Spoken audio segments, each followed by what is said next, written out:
Hey everybody, welcome back to The Beard and the Bald. I am Paul Shirey, the Beard, joined by my compatriot, the Bald, Christopher Bumbray. Welcome, hello everyone. Welcome to our year-end finale episode of Season 1 of The Beard and the Bald. This is it for 2018 for us. I like, though, how you do a season as a full year. It's like... yeah, I know, right? So we're the longest. Like, we're going into like the next season pretty quick too. Like I have plans for season 2 though. Like, cool. Things will be a little, not like, I mean, it'll still be like the same format for the show, but I'm gonna change the graphic. Nice. I don't know. I mean, if we're gonna keep doing it, which is it's the plan. I'm gonna keep doing it until I don't want to anymore. But it's fun. I enjoy talking to you each week. I enjoy talking to you. And I think we get some good feedback. Our 14, I'm calling it 14 listeners. I think we made a little progress this year. I think we're up to a couple hundred, though, with the YouTube channel and stuff, though. I mean, realistically, we have a lot more viewers than that. But I like to say that because it makes it fun. It keeps us humble. It makes our people that we communicate with on Twitter feel special. Humble and hungry. Stay hungry. Eye of the tiger. Eye of the tiger, it's the green of the fight. So we're today there's not a lot of news. It's been kind of a slow week, and I wanted to finish the year-end podcast talking about some of the best ofs. Yeah. So we're going to talk about the best ofs. And we definitely need to have our little Bumblebee discussion. I saw your tweets. Oh, I can't wait to talk about it. You love me, Paul. I cannot wait to talk about Bumblebee. What do we want to get into first, though? Before we get into that, that's getting all riled up. I think what we could lead off is there was some kind of sad news this week. Penny Marshall passed away. Yeah, so Penny Marshall of Laverne and Shirley fame. Probably a lot of you younger guys don't have any fucking clue what that is, but it's basically an old and it was TV that's also show. Michael McKean got his start there. Yeah. I always remember it for the theme song, just a very memorable theme song and the opening that they had, which is we're gonna do it. I know the words. Speaking of theme songs, I have to get this out of my head real quick. So I don't know why my girlfriend and I were talking about the Muppets last night because we were flipping around channels, right? And Muppet Christmas Carol was on. And I was like, never my favorite Muppets movie. And she got really mad at me because she loves that film. And then we were talking about the Muppets. And I was like, yeah, Muppet Babies. And she was like, oh, what were Muppet Babies? Yeah, I know. That was the thing. I haven't seen it in 30 years, Paul. Yet I remembered the theme song. And it was weird. And I didn't even consciously remember it. I just started singing, Muppet Babies. and then she was like, we have to watch this. And now, like, for the last 24 hours, though, we've had this song stuck in our head. And we've just been, like, singing it to each other. And I think our upstairs neighbors think we're completely insane. Well, thanks for putting it in my head, you fucking asshole. Make our dreams come true. Happy babies will do the same for you. I think you found the perfect song for your falsetto voice. Oh, yeah. Oh, my God. I have fond memories of Muppet Babies. Right? She loves them. I loved the Muppet Babies when I was a kid. I loved Baby Fonzie was my favorite. What's funny about Muppet Babies though was that I was thinking about there was an episode when I was a kid that was like a take on the African Queen, and it was so weird when shows would do that too, like things that 22 Adventures too. There was an episode where it was like Citizen Kane, like it was just. I remember that one, but it was good, and I remember that was another. We talked last week about the nostalgia of working and being in a video store.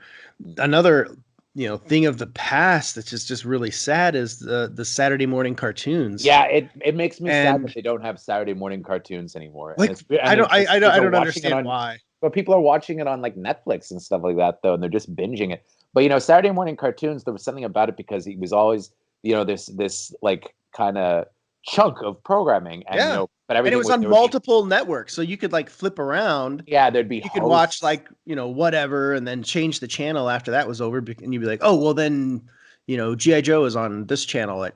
And I would just go over on the commercial breaks, and I'd watch like a couple of minutes of something else while I was waiting, or and the commercials were always kind of like, there were specific commercials targeted to the audience, and it is kind of a thing that's kind of sad. It's funny, I have a friend in Montreal, Jason Rockman. He was in this band Slaves on Dope, which was big in Canada for a while, and he had this big rant about how he was upset that the last channel to air Saturday morning cartoons, I think, was ABC or something like that, and they ended their block not long ago. It's too bad because it is like the end of an era. But I guess it's just not something that kids watch anymore. They do their own thing on YouTube. I mean, would your son ever watch Saturday morning cartoons? He probably watch his own stuff, I think. Nah, he watches everything on fucking YouTube. He watches assholes play video games all day. He watches that, and he loves fail videos, which I support because I love fail videos myself. So, I mean, he'll watch hours of that shit. Especially when they're people playing video games and fucking fail videos. But I love fail videos. Especially when they're grim. I mean, I was watching the fail videos for when they were doing the Drake In My Feelings challenge and people were almost getting killed and getting hit by cars and stuff. That was some watchable shit. Some of them are just very, very fucking stupid, and they do some ridiculous shit. Well, let's get back to Penny Marshall, though. But Penny Marshall, I mean, Laverne and Shirley, but the thing about Penny Marshall that, I think people don't really appreciate is that she was a tremendous director, especially her first 3 movies are all classics. Not her first 3, but she had a 3-movie run that were just classic after classic. And in terms of trailblazing women directors, I mean, she is one of the greatest. And, one could argue that she made Tom Hanks Tom Hanks. I mean, he was around before Big, but Big catapulted him to that next level and showed that he could be like a romantic lead kind of, and that he could do drama as well. I mean, there was Splash and stuff like that, but Big kind of moved him up to the next level. And then he had a bunch of flops, and then A League of Their Own kind of brought him back as well. But the 3 movies that she did that were classics are Big, Awakenings, and League of Her Own. And those movies were all A League of Their Own, and those movies were all back to back and tremendous movies that hold up really, really well now, I think. Yeah. I mean, I grew up with Big and even A League of Their Own to a large extent. League of Their Own is a great movie. It really is. And all the, the cast is great. The story is great. Hans Zimmer's score is great. Flying in baseball. Yeah. I mean, there's a lot of there's just a lot of great moments in that film. And after she died, I was kind of reminded of it. And there's been a couple times I've almost bought it on iTunes. I have it on DVD. I was actually thinking I'd go back and watch it again because I like. Yeah, I mean, I have Big, and I probably watch Big once a year. I would say Big is at least an annual watch, and that's just such a great movie. Now you have Shazam coming out next year, which is basically Big with superpowers. So do you know who was originally supposed to play the lead in Big though? Who?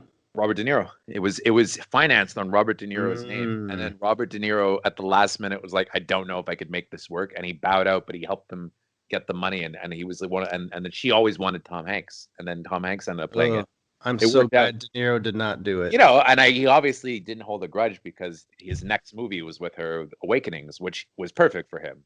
But it was also I saw Awakenings once many, many years ago, but I would have to watch it again. I don't think I watched it as an adult.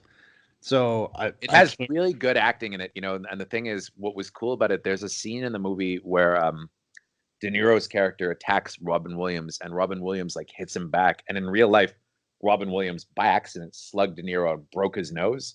Like, because Williams was a strong guy, right? Like he wasn't like, he wasn't a pushover, and it wasn't like they were really fighting, but it was just like a physical scene, and he broke De Niro's nose, and De Niro's like concentration was so like intense that he never broke character the whole time, and he never, and so the take is in the movie, and then nobody knew anything had happened until they called cut, and he was just like, "Oh yeah, I think I might have hurt my nose," and then he was like, "Yeah," and it was like, and I watched an interview with Williams, and he was just like, "No problem, no problem, it's no problem, no problem." And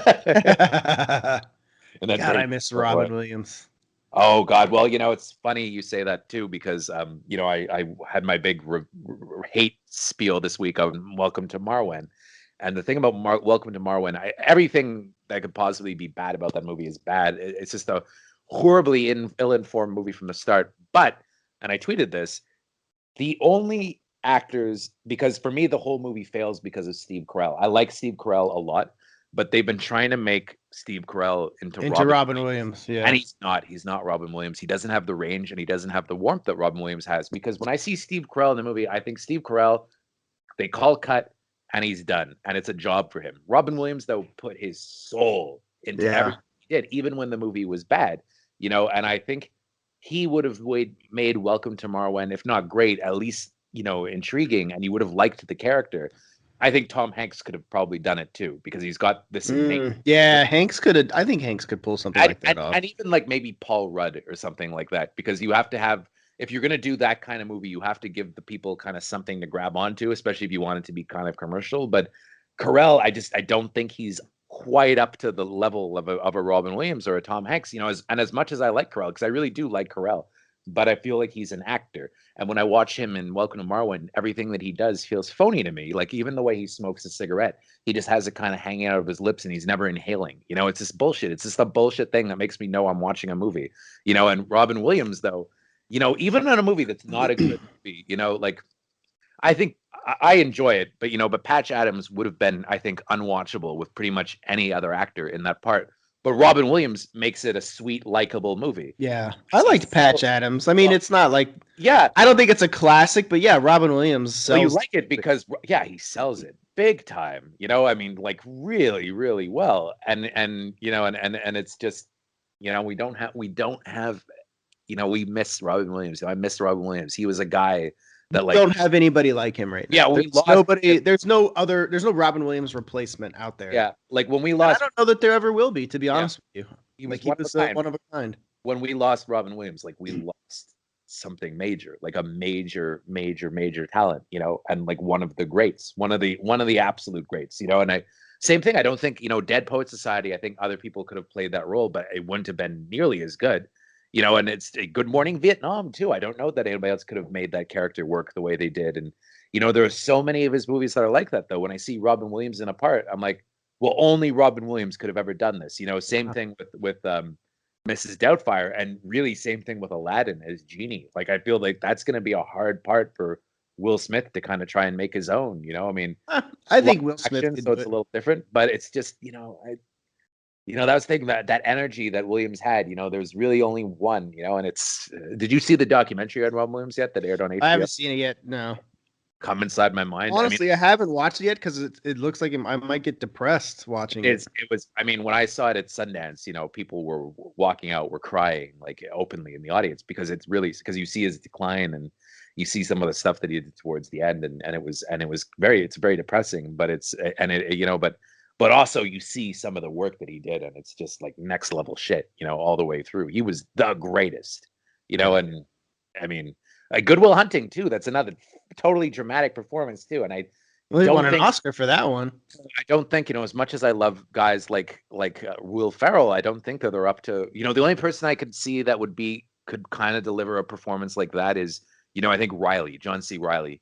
And he's dabbled in the dramatic as well. But I like that Will Ferrell doesn't even attempt that shit. He's that's not who I am. And it's like, I don't want him to be. I don't want dramatic Will Ferrell. I want funny Will Ferrell because he's genuinely fucking hilarious. So that's. But then Riley can do it. Like Riley, like it's funny when you watch. I really like Sisters Brothers, and that's like a tough part. And Riley really, really owns that movie, and he makes it. And it's just that he's. You know what I like about Sisters Brothers is your interviews for that movie. Well, my interview with Riley was great because he was a nice guy. He was very likable. No, I didn't like that interview. I liked the other one. Yeah, you liked the other one. I think the other one probably got more traffic. It did because of Jake Gyllenhaal. People don't realize, though, he was a dick because people are writing in the comments like, oh, he's so silly. It's like, yeah, whatever. Good girls love fucking Jake Gyllenhaal. They get wet for him. God, I know. Well, he's coming. He's basically what it comes down to. He's at Sundance this year too with another movie with a Netflix. Oh movie. Yeah, the new Gilroy movie, right? Yeah, Velvet Buzzsaw. Meh. It premieres a week after it plays at Sundance, so I'm assuming it's not any good. Oh, I still got to figure out what the fuck I'm doing for Sundance. I still plan on coming, but I got this Alita Battle Angel thing in New Zealand. When is it? Next month, and I can't remember the date. It's like like early to mid month, but it's like 4 days. It's only 4 days, sure. But it's like I'll go to that, come back, and it'll probably be a quick turnaround. Yeah. So I'm trying to like kind of pick my timing. Well, the schedule will be out. The schedule will be out soon, and we can go through it together if you want. Yeah. We'll figure it out. I just got to figure out like get like a plane ticket and stuff. I have somewhere to stay. I'll probably have to rent a car. Anyways. Is that the place you're paying for with your body? Yes.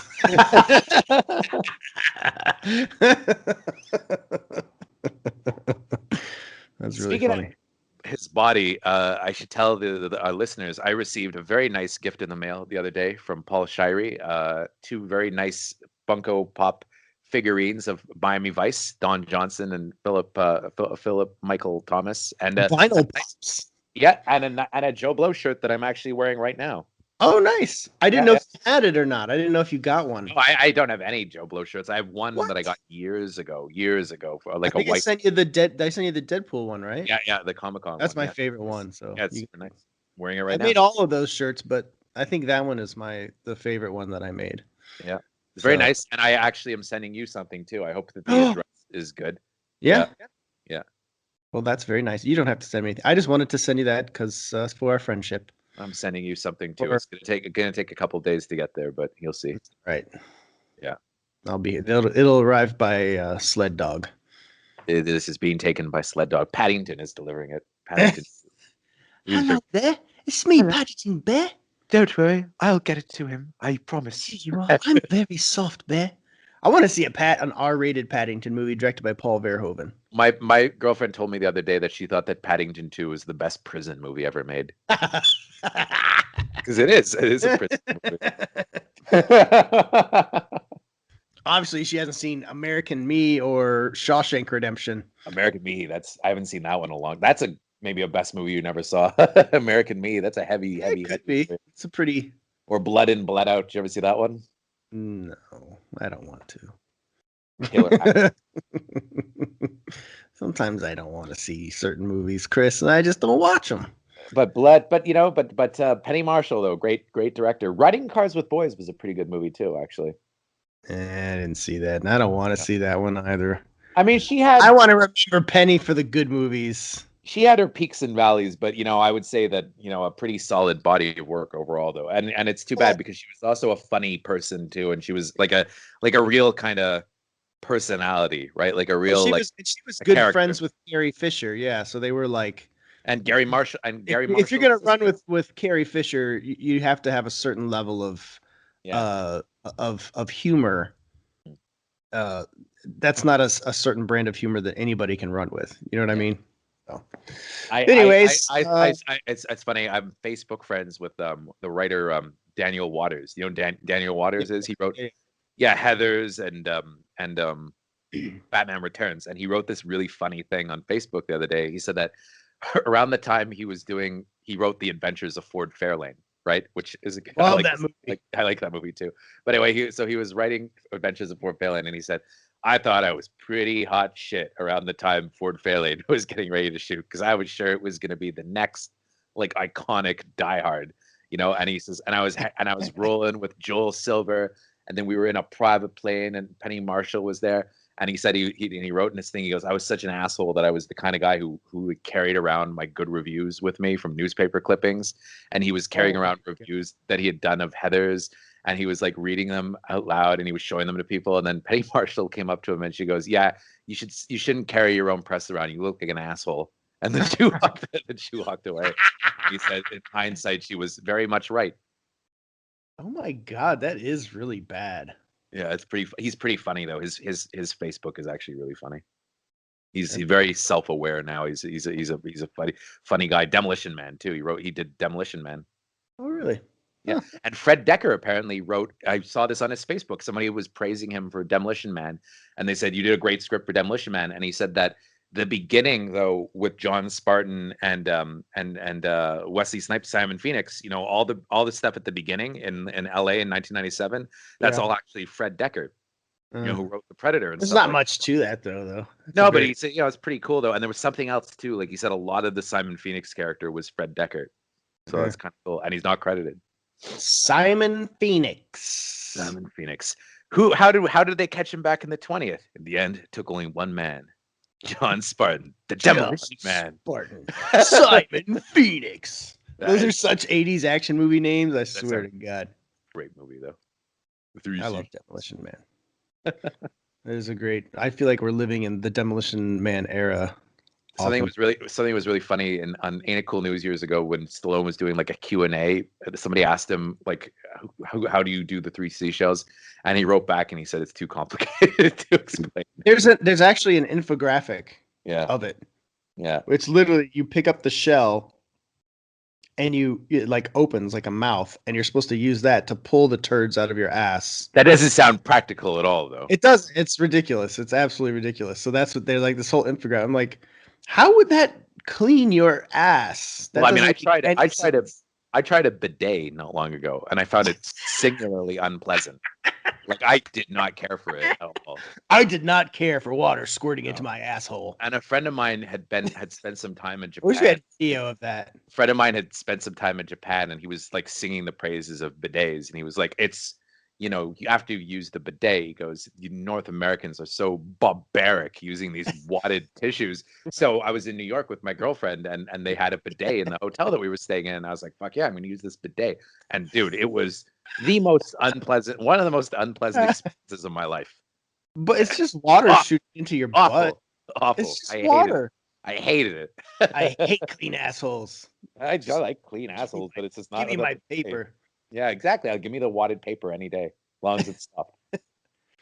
Oh my god, that's too funny. It reminds me of that episode of The Simpsons where the dog needs surgery, and then they're like, "Well, you know, we'll have to cut back on some things, so no more double pleated toilet paper." And then Bart just goes over and starts kicking the wall.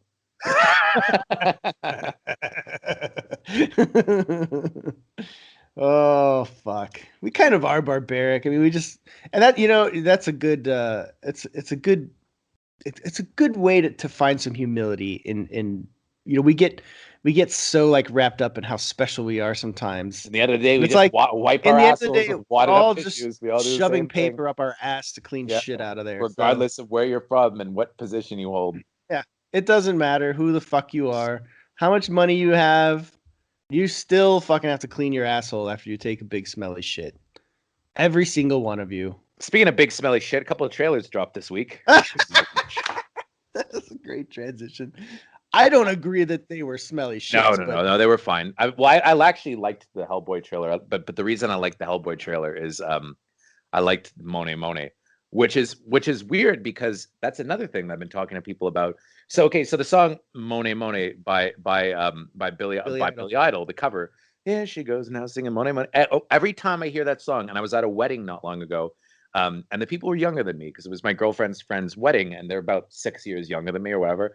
And when the song came on, the volume went down, and they went, "Hey, motherfucker, get laid, get fucked," you know. And everybody does that when that song plays, and it's just this kind of thing. And when I was young, we always did that when that song played in the 80s, you know. And apparently Billy Idol now, when he goes to the concert, turns down the volume, and everybody screams it back at him. The weird thing is, nobody knows where that came from. It never came from Billy Idol.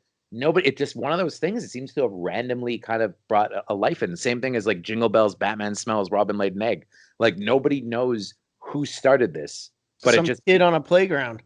Yeah, and it just, but that's the thing, and it just spread. It somehow spread like across North America, and it's weird. Well, it's a weird phenomenon, you know. I don't think we have that necessarily anymore because now it would be on YouTube and everybody would be doing it in a day. But it's just like, well, that's the new trendsetter. But it's just weird though. It did literally go from playground to playground though, and I just find that so strange. It is strange.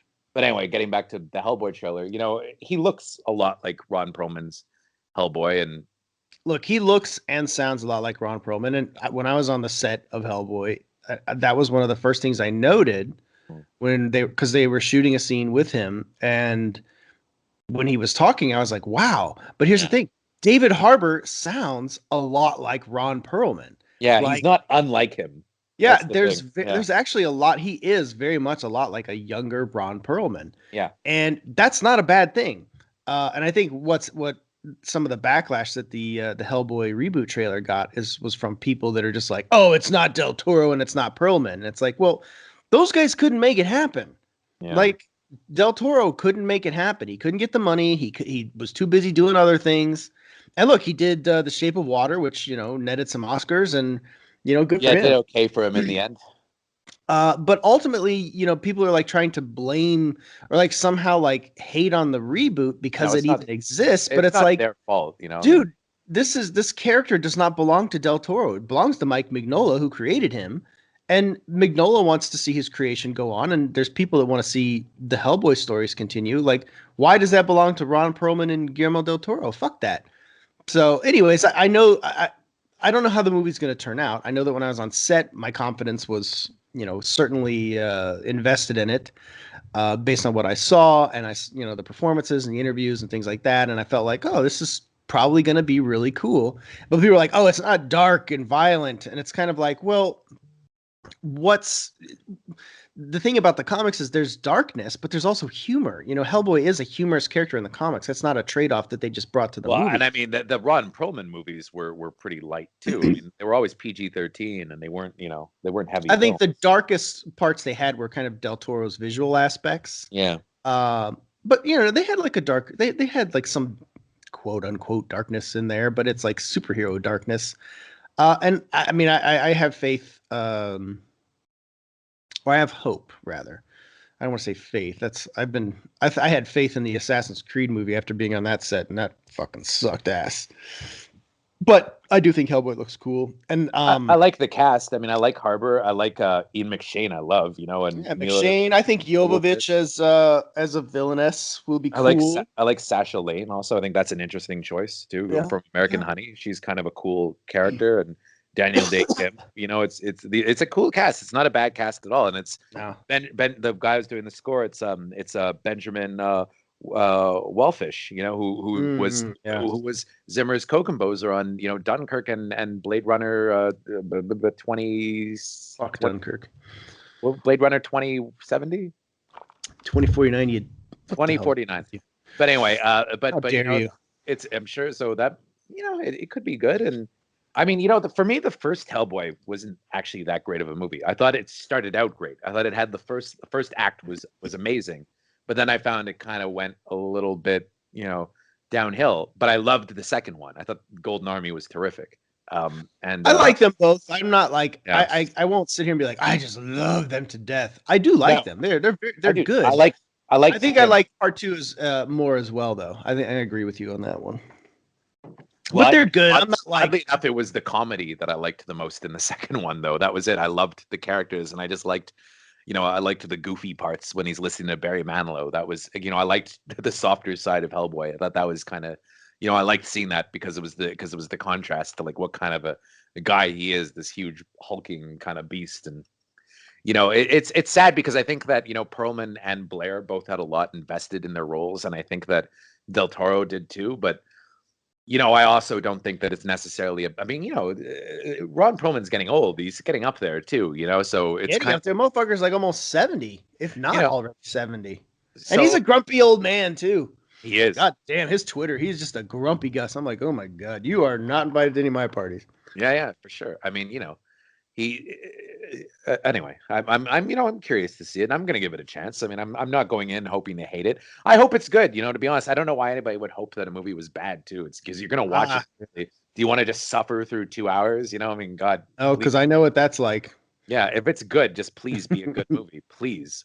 Yeah, nobody wins with a bad movie. Nobody, And then MIB International, I'll say something kind of controversial. I don't like any of the Men in Black movies. In fact, I think the most watchable one was the third one. I liked things about the first one. The second one I thought was pretty bad, except for the last scene. I'm actually with you. I don't hate the Men in Black movies. They're just so unmemorable. Like I never revisit them. I'm never in a mood to watch a Men in Black movie ever. Well, it's I don't also, own any yeah, Men in Black movies. Neither do I. I don't even have them because I'm like, they're fine. It's like also, there's a few cutesy parts, but nothing about the Men in Black movies makes me want to rewatch them. So. I mean, the only Barry Sonnenfeld movies that I really like are the two Addams Family movies. Like, I think he did a great job with those. I like Get Shorty as well. Yeah, Get Shorty's good. I think it's a little overrated, but it's good. But he's not one of my favorite directors, and I really don't think the Men in Black movies are all that great. So when I heard it was being rebooted, I was kind of interested, and I like Tessa Thompson a lot, and I think she looks. I like Tessa and Chris Hemsworth, and they have great chemistry as demonstrated in Thor Ragnarok. So I think it's cool getting those guys back together. Liam Neeson looks to be phoning it in a little bit, though. Well, I think they asked him to be Liam Neeson. So what do you want? Yeah, yeah. I I mean, you know, F. I'm Gary Gray interested. I'm too. interested to see it. Just honestly for the cast for Hemsworth and Thompson. I like that F. Gary Gray is directing it. Who, ironically, I just watched Friday last weekend, which I absolutely love. It's one of my all-time favorite comedies, Yeah. and it's interesting and cool to see where he's gone. Even though I still think Friday is probably his masterpiece still. Like he may be like, oh man, I'm doing fucking Fast and Furious movies and Men in Black, but honestly, I still think Friday is like his best movie. I But mean, I always liked I liked The Negotiator a lot. I thought that was great. eh, I all liked right. I even thought that actually I hated Be Cool. I thought that was terrible. I wasn't huge on. I thought Law Abiding Citizen had one or two really good scenes. Liked Straight Outta Compton a lot. Loved Fate of the Furious. Law-abiding citizen, like the first half of the movie was good, and the second half was just dumb. I find it funny. I liked Italian Job. I thought that A It's Man Italian. Apart. A Man Apart was a little bit underrated. I think it got really screwed up in the editing room though, because it had like another director come in and reshoot stuff, and you can really tell. So I think that movie got really messed up after Fast and the Furious came out, and they tried to turn it into like a more of a typical Vin Diesel movie. Like I think if the original cut had come out when it was done, like around the time Fast and Furious was ready, it would have been a much better movie. Perhaps. But anyway, Perhaps. yeah. Well, anyways, I guess what I'm saying is I like F. Gary Gray, and I like where he comes from, and Straight Outta Compton also. I really like that. I had no idea I would like it as much as I did, but it was Yeah. great. And actually, the actors in Straight Outta Compton were what won me over more than anything. Like everybody in that movie was great, and they're all going on to doing new stuff, so that's great. Um, There but was that I really that really funny joke that Chris Rock said. He said the greatest range of an actor in that he's ever seen was Paul Giamatti going from like the slave master in 12 Years a Slave to crying at Eazy-E's funeral and Straight Outta Compton. So that was the greatest range that he's ever seen of an actor. He's like, that guy can act. But it's great. I mean, I like the movie too. But those guys were all great though in the movie. I liked they really were. Jason Mitchell was really good, and they're all going on to good stuff too. Aldous Hodge, yeah, they're all going on to do good movies. You know, I like the Ice Cube's son too. What's his name? Oh God, he was really good in this movie. Ingrid Goes West. Oh, I never O'Shea finished Jackson. that. My girlfriend just screamed out O'Shea Jackson. He O'Shea was Jackson Jr. really good in Ingrid Goes West. He's a really solid actor too. He's in Godzilla King of the Monsters. Well, I think a lot of those guys are. Jason Mitchell was Jason in. Mitchell was in Kong, Yeah. I mean, Skull I wonder, Island. is Aldous Hodge in one of them though? I think he might. I think I read that he was in one of them or something. I'm looking him up right now. Aldous Hodge. Let me see Ren. Um, I must no, be spelling this wrong. he's not. Anyway, maybe he will though. Maybe maybe if we Oh, can. I was thinking of Corey Hawkins because Corey Hawkins was on 24. Oh, Corey Hawkins. Yeah, Corey Hawkins is yeah. They should all show up in those A lot movies. of those guys have gone on to do fucking good shit. So good for Well, them. they were good. I mean, they were really good in Straight Outta I Compton. was really impressed with Jason Mitchell, to be honest. Like he was Actually, really yeah. fucking Corey good. Hawkins. Corey Hawkins was in Kong Skull Island, and Jason Mitchell was in. No, Jason Mitchell was also in Kong. They were both Skull in Island. Skull. They were both in Kong Skull Island. Don't fuck with me. Yeah, they were both in Kong Skull Island. All right. Anyways, Men in Black International. I'll probably see it, regardless of reviews or whatever. But I think it looks fun. Yeah, And really, I like the cast. The pairing of Hemsworth and Thompson, I think, is the biggest sell. I thought Will Smith and Tommy Lee Jones were fine, and I really like Will Smith, and I like Tommy Lee Jones more in dramatic roles, but I don't know. This is fine. Those guys aren't going to do those movies anymore, so why not let somebody else do them if they're going to keep making them? yeah. I don't fucking give a shit. I don't watch really, the it's not a franchise I've ever really been invested in. You know, I like for what it did for Will Smith's career, but he was he was a lot of fun in the part, but it's not. When I go back to watch a Will Smith movie too, it's not really Men in Black. One of the Bad Boys movies, especially Bad Boys 2. Yeah, Independence Day. Yeah, Enemy of the State. Enemy of the State's great too. Yeah, I like that Will Smith guy. Tony Scott at his best. That's a good one. Enemy of the State. That's not Tony Scott at his best. I thought Enemy of the State was great. I don't know about great. It was good.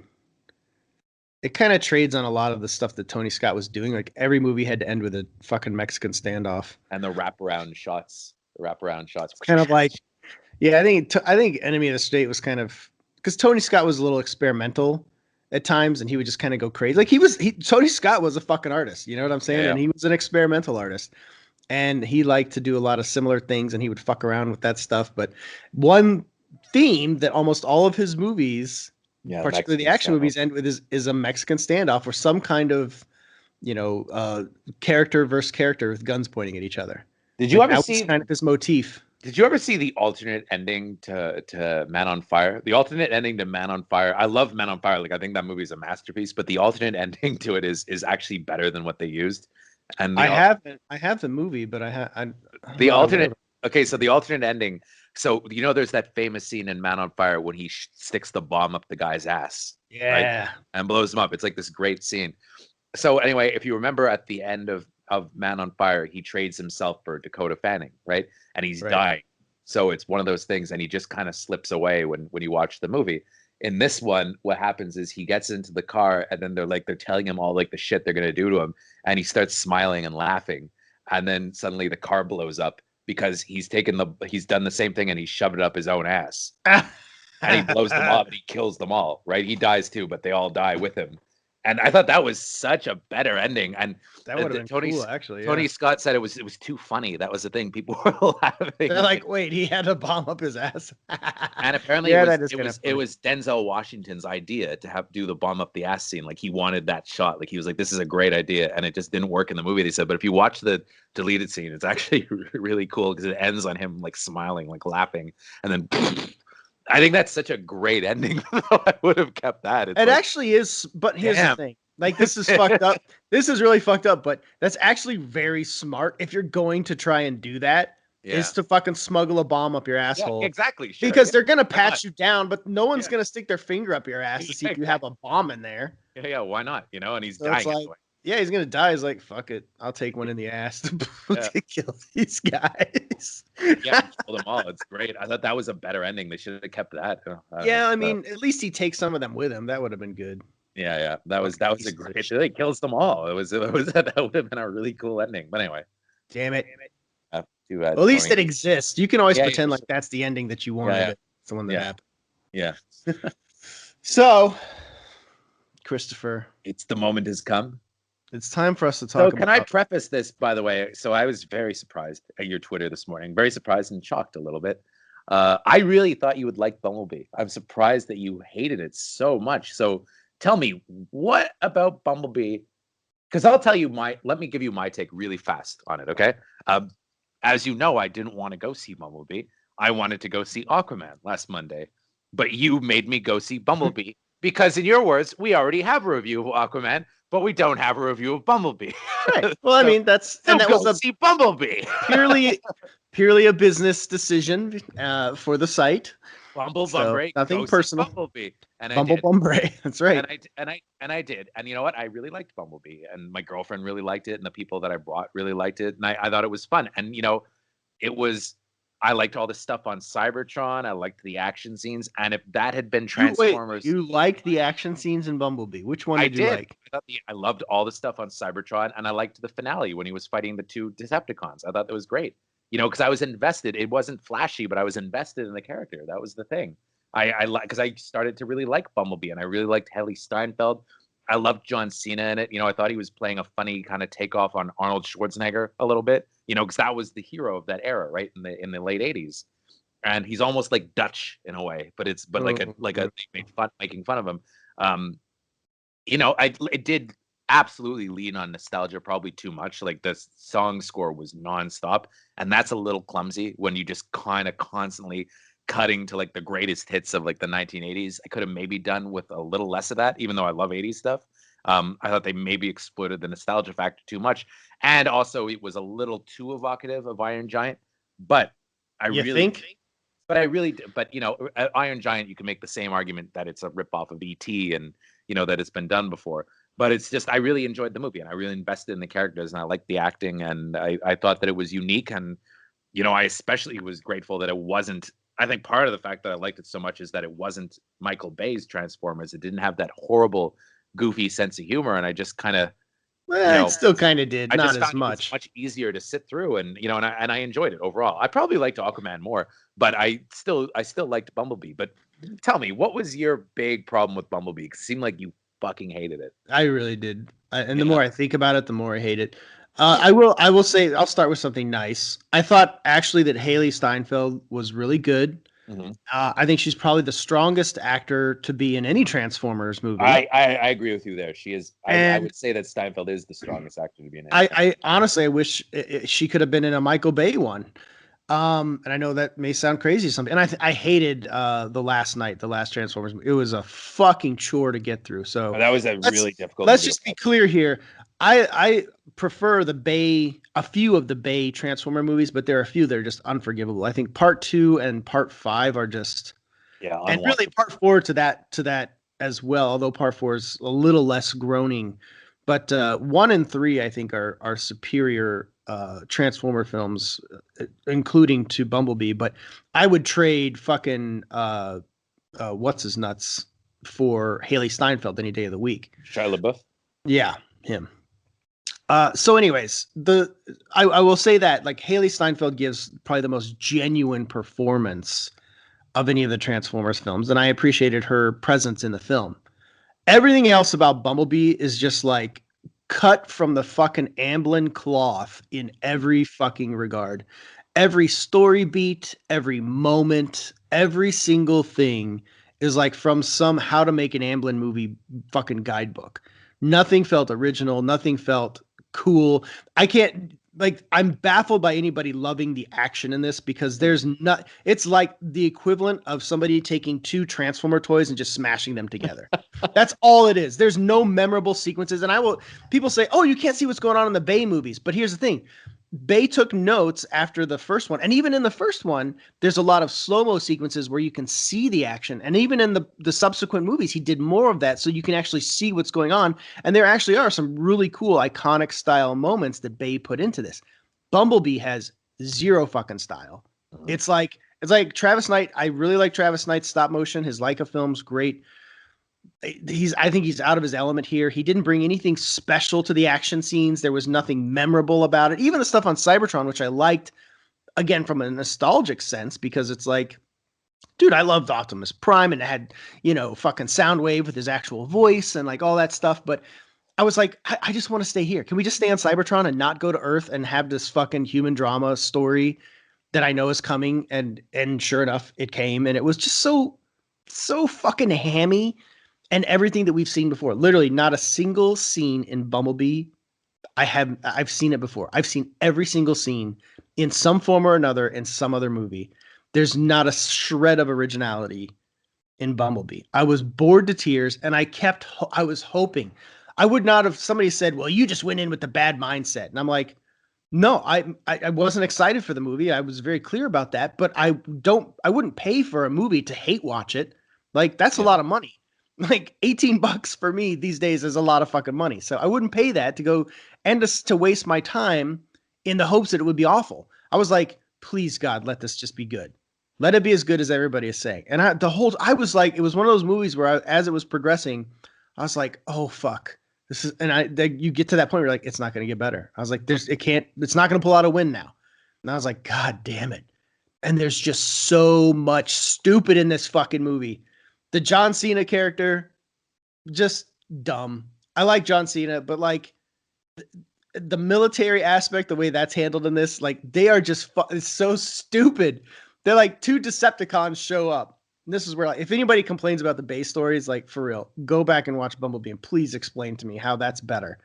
Because like these two Decepticons show up, Yeah, just let them. And they're like, "Hey, come on in," and yeah, we're gonna let them use. Well, I liked what John Cena did though, where he says, "No, it's not a good idea, guys. Come on. I mean, they're called the Decepticons." Well, right, and he like showed.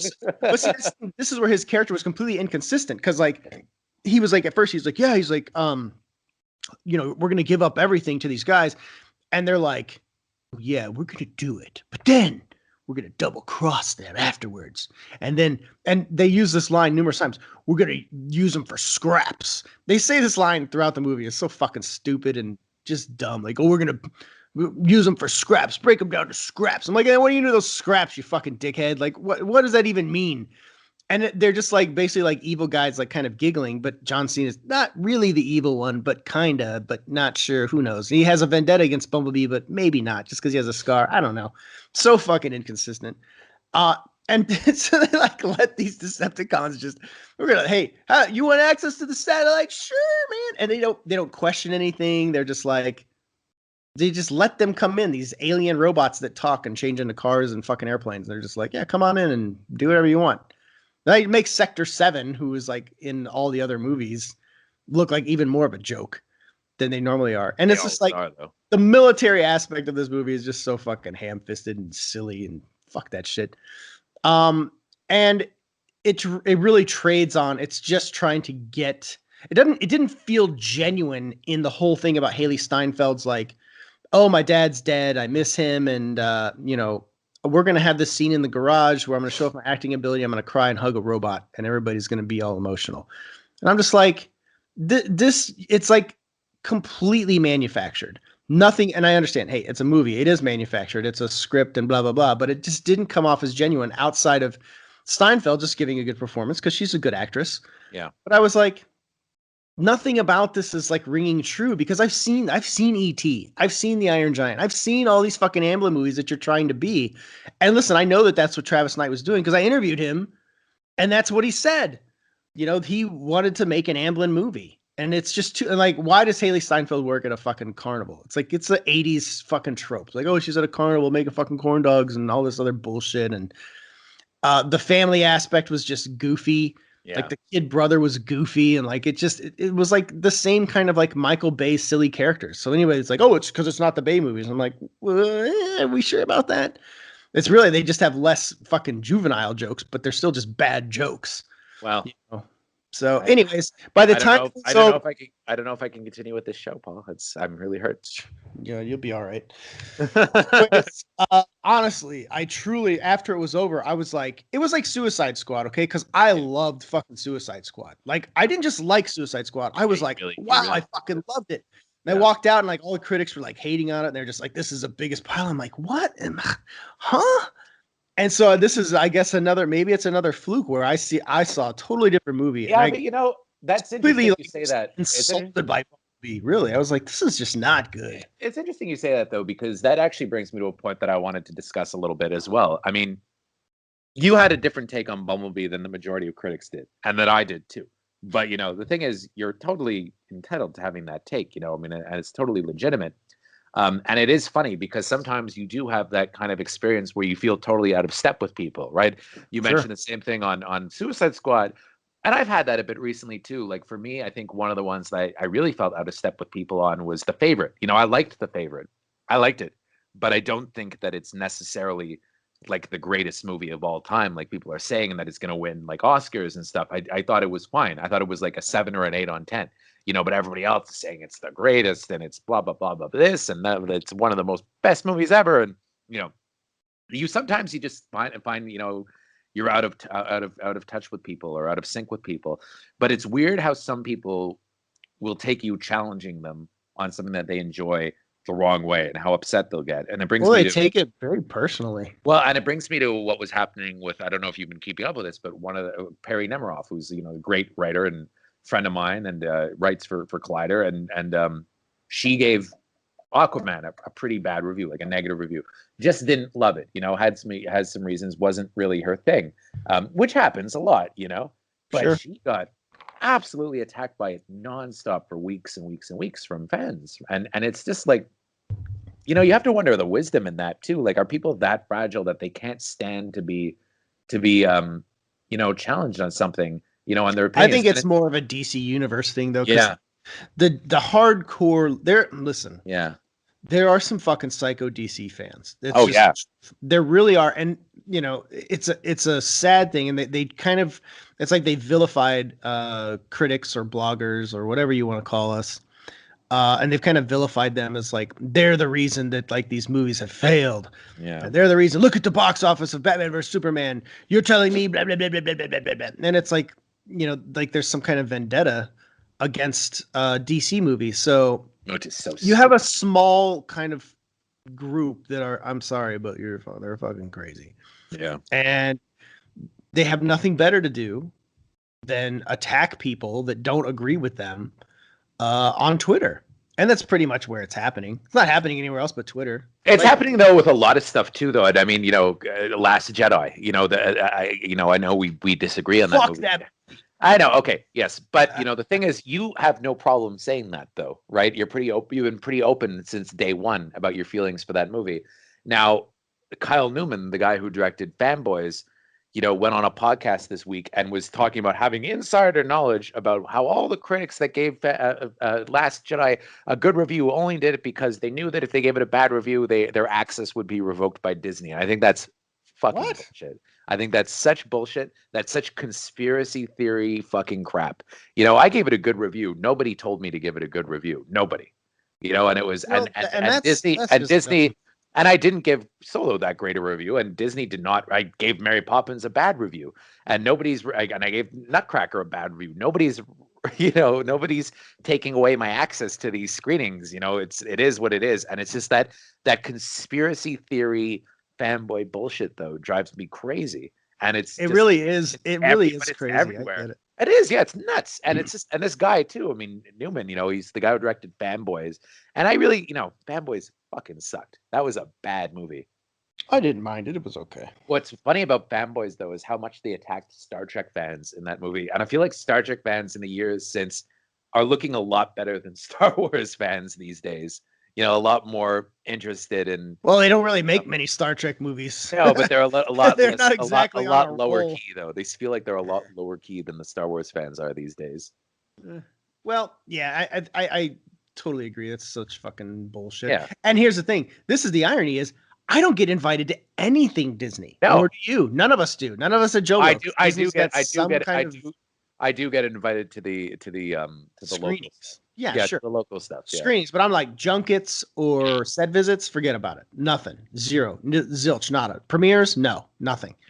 So right there, I don't get paid for any of that shit. Nobody fucking bribes me, but I think what's interesting is that people truly believe in their minds, and then as soon as I say this, there's going to be, even after I say this, people are still going to be like, yeah, but maybe not you, but somebody else. Yeah. Like that's the next fucking level. Listen, nobody's getting fucking paid off to like movies. Yeah. Studio has the money for that. And you don't get invited to, you know, to Disney stuff, but God, you still love the Marvel movies. I fucking love Marvel movies. Well, yeah. There's a couple I don't. Okay. I like all the Marvel movies. Some of them I love to fucking death. And some of them are actually my favorite movies of all time, including Captain America, Winter Soldier, which I fucking adore. Oh, you like that movie? I was surprised. I thought you surprised. But yeah, and here's the thing. Like I got into this with what's his name? Fucking Justin Kroll, one of the dudes. He doesn't even in the business anymore, but he's like selling weed or some shit. But he was getting into it with me about you know, how that same kind of thing, like insinuating that because the people that went to see Aquaman that were invited by the studio to come watch it early, that we were all cold to be basically groomed into people that would like it. Yeah, that's and I was like, okay, you're telling me that because they let me watch the movie early, they put me in a hotel and they gave me some fucking lobster rolls after the screening, that's going to automatically make me give the movie a good review. Like that. I mean, I was there for a day. So this isn't like they wined and dined me for a fucking week. It's literally, I flew in, watched the movie, ate a fucking lobster roll, and went home. That's a long journey for me. Okay. I live in Alaska. That's a pain in the fucking ass more than anything. But the reason I wanted to go to that screening, and I was so like, yes, I can't wait, is because I was excited to see Aquaman. So here's the thing. Are they going to invite people that could potentially like the movie? Fuck yes, they are. This is show business. This is a business. They have to market a movie. Of course, they're going to bring people that would potentially like it. And of course, they're going to make it so like, hey, we're going to treat you guys well. Hopefully you like the movie. But that's not buying it. A fucking lobster roll doesn't pay my goddamn mortgage. Like, I am selling shit on eBay right now to make ends meet. So fuck off with that shit. No fuck studio is sending me a fucking cash check for, hey, we're using your quote to sell Aquaman. Here's your fucking check. No, they send me an email, and Chris, you can attest to this because you get the same emails. Hey, can we get approval to use your quote? Yeah. And the reply is yes, not yes, and you can send the check for $25K to this address. That's not how it works, guys.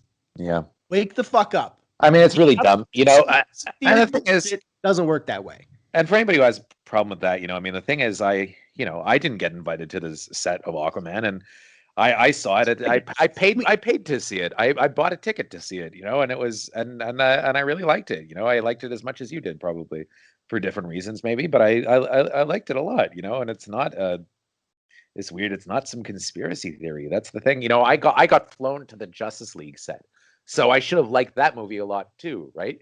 I got a trip to London, and I gave it a bad review because I didn't like it. I thought it was shit. And nobody's going to tell me to give a movie a good review or a bad review. Nobody. So yeah. I mean, they flew me to watch Justice League too. They flew me to same thing. They flew me to Warner Brothers to watch it. I gave it a 7 on 10, which is not a glowing review. I was very clear about what I hated, what I disliked about the movie. And probably today I'd give it between a 6 and a 7. I think I like it a little less the more time I've had to sit with it. I think it's the weakest of the DC films, and that's the lowest grade I think I've given. Although I think I gave Batman v Superman the Ultimate Edition a 7 on 10. I think I would actually bump that up. Yeah. In retrospect, but these are why scores are so fucking arbitrary, and people and they're like, once you make a score, that's it for life. I'm like, no, you could just go fuck yourself because I can change any score I want anytime I want. Like, I wouldn't give Wonder Woman 10 out of 10 today. So fuck off. You can change your fucking mind. Everybody that's listening to this, listen here. You're allowed to change your mind. You can change your little scores and your rankings and all your other bullshit. You can like what you like. You can hate what you want to hate. It's fine. And you can change your fucking mind. None of this is set in stone. Just because you watch movies, again, I've said this before. Movies are art. And the most beautiful thing about movies and is the reason I have such a passion for movies is that they change and they grow with you. As you move on through your life, you age, you have experiences, your perspective changes, you see the world in different ways, and you go back and you revisit these movies that you loved as a kid. Some of them you will love even more. Some of them you will hate. Some of them you will just like, what did I see in this movie? And some movies that you never understood, you'll be like, oh my God. It's all totally subjective. Yeah, exactly. I mean, I always tell this. And grows with you. It's a beautiful thing. And you should change your mind. The story that I tell, is for me when I was a kid, and I saw Blade Runner for the first time. I was 10 years old, hated it, thought it was the worst movie ever. Watched it again when I was about 15 years old. Thought it was okay. Watched it again when I was 19 years old. Thought it was amazing. Now it's one of my favorite movies of all time. Dude, and that's what happens. Right with you. Same thing, same movie. My dad loved it, right? Like he showed it to me. And I was like, well, it looks pretty, but I don't fucking get any of this. And I didn't get it at all. And I was like too young to like really put those pieces together. I'm like, I didn't understand what they were. Robots. I don't know what. I don't get it. Then I watched it, I think similarly, like I watched it again and I was kind of like, yeah, it still looks good, but I don't really get it. Then like just when the zeitgeist hit, my fucking, my internal revolution into like becoming a film nerd, when I was watching everything in my high school years and I watched it again, I was like, oh my God, this movie is amazing. I fell in love with the score. I fell in love with the movie. I was like, this is just a great movie, but I was just too young. Yeah, one of my favorite movies of all time is Boogie Nights, and I love Boogie Nights. When I saw it for the first time, I was almost like kind of overwhelmed by it, and I remember being kind of at times almost bored by it, and I was about maybe 16 years old. But then I watched it again, like about a month later. It was on, the Canadian HBO TMN, and I just saw a scene from it. I was like, oh yeah, that was a really good scene. And then I went back and I started rewatching little parts of the movie, and I was like, oh, that was a really good scene. And then I started watching the movie again and again and again and again and again. And now at this point, I really think it's a masterpiece. Like I think every frame of that movie is absolutely stunning, and to me, it's Yeah. one of my favorite movies of all time. Same thing with Goodfellas. You know, I saw that for the first time. I didn't think it was the greatest movie ever. Now I think it's one of the best movies of all time, and that happens a lot. And if I look back at most of my favorite movies, they're not necessarily movies that I loved the first time I saw them. They were movies that, you know, I probably liked the first time I saw them, but but I felt intrigued by them and I wanted to go back and re-explore them and get deeper and deeper into it. You know, one of the movies that's been like that this year for me is kind of First Reformed, where I get something different out of it when I go back to it, and I've revisited it a few times. And you know, Roma as well. Roma, when I first saw it, I thought it was good. I thought it was a little overrated. Saw it again about a month later, thought it was amazing. You know, and I'll probably watch it again. You know, and it's just that's what happens. You change with the movie, you evolve with the film, because Yeah. you know, and your perspective changes. You And know? that is the journey of film, guys. That is Sure. what it is. You Well, have it's to totally just subjective. Yeah. stop like putting these like drawing a line in a sand on a film. Well, I don't It's care if so somebody I don't fruitless. care if somebody else doesn't like it though. That's the thing. If somebody else Yeah, doesn't like it, you shouldn't care. Nobody should like. no. Listen. I put out my Bumblebee tweets after the movie. I was really just disheartened. I was like, God, what the fuck? Fuck this movie, you know. And I was like, you know, I'm not gonna sit here and sugarcoat it. I'm like, listen, I will heap my praise, and it's my fucking Twitter, so I'll say whatever the fuck I want. And you know, I put it out there, and then you get, you know, there's certain people they take it personally. You know, they're just like, oh, like how dare you, like try to attack. And like, there's this one dude. I had to block this guy. I rarely block people on Twitter because I feel like if you just block everybody that like disagrees with you, I think you're doing it wrong. That's not having a Yeah. Discord. No, you But have to some kind of people just engage. get psycho, you know, and like there's this one guy, Yeah. he was like every time I said something, he would like try and dig through my tweet history to Mhm. dig something up to contradict me, but it's like he didn't know what he was doing. I don't know if he just doesn't comprehend English, or I don't know what it was, but he was kept trying to do these little gotcha moments, and I was like, you're doing it wrong, dude. Yeah, Like, there was this one guy that used to really kind of get on my nerves on Twitter. This guy Randall Yandel, and he was just always attacking me because of my review of Deadpool, because I gave it like a 7 on 10, and he was really upset, like it should have been a 10 or something like that. And he was just yeah, and he was just always attacking me. And it was just, you know, and I had it. You know, I wasn't gonna put up with this guy anymore. So I blocked him. And then, you know, he made another account and he kept doing that. that's when the Just- cycle really comes And out. it's just like, you know, like this is really you're gonna spend this much time, you know, trying to get on my nerves. Like I I don't wouldn't be surprised. Like this dude dug up a tweet from yeah. 2015 where I said, I need a Bumblebee or a Jazz Origins movie. Like I need a kick in the balls. Yeah. Because yeah, that was my reaction. I think it's dumb that they were like making an origin movie or fucking standalone of any of these fucking characters. I was never excited for that prospect. However, had it been for Optimus Prime, I think why have they not made an Optimus Prime movie? Like that is your key character. I don't understand why they made Bumblebee. It doesn't make any You can sense. also change your mind too. Like, I mean, when I heard they were making an Aquaman spin-off movie, I thought it was the dumbest idea I'd ever heard in my life. Really liked the movie though. So there you go. I fucking love Aquaman. I've seen it 3 times now, and I'm going back for a fourth. Wow. I totally see. And I have said, you know, I said in my review, there's a few issues I have with Aquaman. There's some tonal issues. I have one Uh, specific issue with it. One let's hear. specific It. I want to issue. hear it. Let's hear My it. one specific issue is I loved the cast in the movie. I thought everybody was great, with one exception. I really, Patrick Wilson. yep, because you know why? He wasn't. Everybody else in that movie is a larger than life, and you needed a larger than life villain. And Patrick Wilson is like, you know, the guy next door. You know, that my girlfriend said he's like the kind of hot dad next door. You know, Yeah. but he's too real. He's too down to earth, and it's just, you know, if you're going to be a credible threat to Jason Momoa, who's really larger than life, you need somebody on that level, right? And I thought that the guy who played Black Manta was a much better villain. You know, I Yeah. thought Yeah. Yeah. he was larger than life.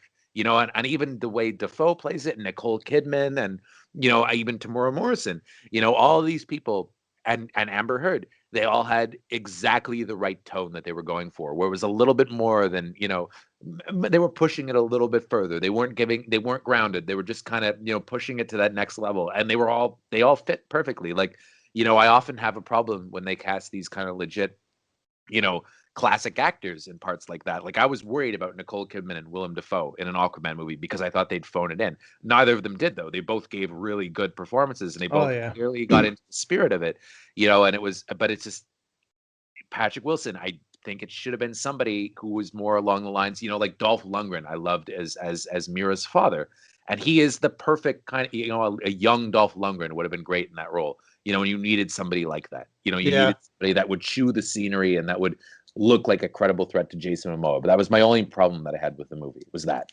I thought he was a decent threat, but I mean, I do agree to a point. I think that Orm could have been a stronger villain. I think he could have been a lot more menacing. And I think that Wilson played it a little too, I don't know, maybe arrogant or I don't know what the right word. There was just something missing that didn't push it over the edge. He seemed wimpy to me. That was the thing. He needed to be a little, he didn't seem wimpy to me. He seemed like he was like strong, but it was like an overconfidence and it was an arrogance, I guess. But I think that ultimately what he needed to be was way more menacing. Yeah. I don't think that he was menacing enough because, you can kind of understand why he was doing everything he was doing, but he needed to be a little more vicious. Like when he kills the Fisherman King, that's when you really see it. But I would have rather have seen a lot more of that. I think we should have seen him be a lot more evil, overall as a character. And I think he needed to be bigger and more muscular. I would have cast maybe an Army Hammer or something like that in the part. Somebody who could go more toe to toe. Definitely not Army Hammer. That dude's annoying. Somebody though, somebody like, a big guy, maybe like I don't know. Anyway, but he was fine. I mean, it wasn't enough to mar my enjoyment of the movie. But it was good to see him get his ass kicked because you probably didn't like him, so that's good. Yeah. But I did like that movie a lot. And the thing that I liked the most about it was I really liked the way it was shot. I liked going to see a blockbuster and having clear visuals for once. Yeah, I mean, it really is. And that was the thing that struck me after when I saw it the first time. I was like, this is a beautiful looking movie. Yeah, it is like very good looking. The visuals could have been so awful. Yeah. And that's why I said, like, 10 years ago, this movie could not have existed. No fucking way they could have pulled it. It's like it hit at the perfect time. They've gotten it to a point where they can master these types of effects and it can just look amazing. And so I saw it in IMAX on Friday. Yeah, it must have been cool in IMAX. Oh my God. Seriously, like, I mean, I'm cashing my IMAX check here, everybody, because IMAX is paying me to say this. Yeah. Well, IMAX is from Montreal. Oh, very nice. Yeah. Well, anyways, the IMAX format for Aquaman is to me, the only way to see it. That really is the ratio, the aspect ratio is different, right? It's well, for everything in Atlantis, which is like 70% of the movie. That's cool. Is all fucking IMAX. There's only actually just a handful of scenes that aren't IMAX. But yeah, it's noticeable. It's very fucking noticeable. And I was like, holy fuck. And I really want to see it I think I'm going to do 3D IMAX next because I really want to see this in the full scope. And it really is an amazing experience in IMAX. And it was just, I loved Aquaman. Like I hated Bumblebee and I fucking loved Aquaman. And the things that I loved about Aquaman, I could just stack the fucking deck. There's there's things that I have not seen before in that movie. There's just like a whole visual fucking punch that Bumblebee doesn't even fucking scratch the surface of. It's fucking boring bullshit you've seen 1,000 times in every other Transformer movie. But Aquaman is not that. And it has the heroic moments. It has these iconic shots that you could freeze frame and make into a poster or put into a comic book panel. Like James Wan really understood the medium he was adapting. And I fucking love it. And here's the baffling thing. Like, so I went and I looked at we do these, what did you think of articles for bigger movies. And there was somebody in there that was like, I am just baffled that anybody loves Aquaman. It is so horrible and terrible and blah, blah, blah. And I feel completely the opposite. So it's one of those things, the same thing like the way I feel with Bumblebee. Like there's some people that they just don't see the same movie, but I'll go toe to toe fucking Aquaman versus Bumblebee all day and all night. In the end, I had such a gratifying cinematic experience with Aquaman. It's one of those movies. It's why I go to the movies. I love the experience. And just as a comic nerd, like just seeing that stuff come to life, Orm's costume at the end, which is just fucking right from the comics, man. And Momoa looks fucking magnificent in that Aquaman suit. I mean, how do you make somebody look great in the orange and green suit? Yeah. how does that happen? And he looks amazing, like awe-inspiring. I'm like, oh my God, there's Aquaman, and he looks badass, and he doesn't look like some cheesy fucking nerd riding a fucking dolphin. Well, I think it's also Momoa too. I think he's really well Absolutely. cast in the part. But it's funny. I think it is kind of a movie that's hard to resist though when you watch it. Like there is a real cinematic kind of kick to it, that's a little bit different from a lot of the other superhero movies that I've seen lately. And I think like what you said was interesting, where you said it felt more like a '90s movie to you, and it did almost in a way. Action movie with like modern day effects is Like exactly I did feel almost childlike when I was watching it, and it was silly. I mean, there are a lot of really silly things in it, but the silliness wasn't necessarily a bad thing, though. Like that was kind of charming. That kind of added to the film. Yeah, I think charm is probably a better word than silly. Yeah, and so I really kind of, I had a hard time not kind of going for Aquaman. And Laura, you liked Aquaman, right? Yeah, you see, my girlfriend really liked Aquaman too, and she doesn't like superhero movies, and she liked Aquaman a lot. My girlfriend went and saw Aquaman by herself. I told her about the Amazon Prime screening. She went, bought a ticket, and she liked it. Yeah, and it's hard to resist. She is not a superhero movie person at all. Yeah, and I give her kudos for even taking the chance. Like she's excited for Mary Poppins. I think they're going today, but. Yeah, I'm just never. Yeah. But hey, I was proud of her for seeing Aquaman. Yeah, no, really it's just, and I think it's, and I wouldn't have told her to see it if I thought she would hate it. No, it's just an enjoyable film. It is, and I probably enjoy it more than that. I actually love it. So it's weird. It's just what it is. It's pleasant. It's very pleasant. I just think it's just a great superhero story for a character that. Nobody was banking on ever being cool, and you have Jason Momoa made Aquaman, and James Wan made Aquaman a fucking badass. It was great escapism. I'd had a shitty day going into it, and it was great escapism. It kind of, it kind of, you forget your troubles for 2 hours, and it's good. That's kind of all you can ask for a movie. It's just escapism. Yeah, absolutely. Well, there you have it. As far as my endorsements go for your holiday movies, I mean, you can't go wrong with Aquaman, and you can't go wrong with Spider-Man Into the Spider-Verse either. Those are my two recommendations. I think that you and I can both emphatically agree that those are absolutely great cinematic experiences. If you're looking for something to go see this holiday season, you cannot go wrong with Aquaman or Spider-Man. Another one that I have to give a recommendation to though, and it's pretty, I'm sure that most of our listeners are not going to have access to this movie, but Destroyer is opening on 3 screens on Christmas Day. Only 3 screens because it's a qualifying run, because they're just trying to get it so that it'll be Oscar qualifying. It's not actually opening until the end of January. But if you're in one of the markets that Destroyer is screening in, you have to go see this movie, because this is, for me, one of my favorite movies of the year. And Nicole Kidman, I mean, she's having a great quarter.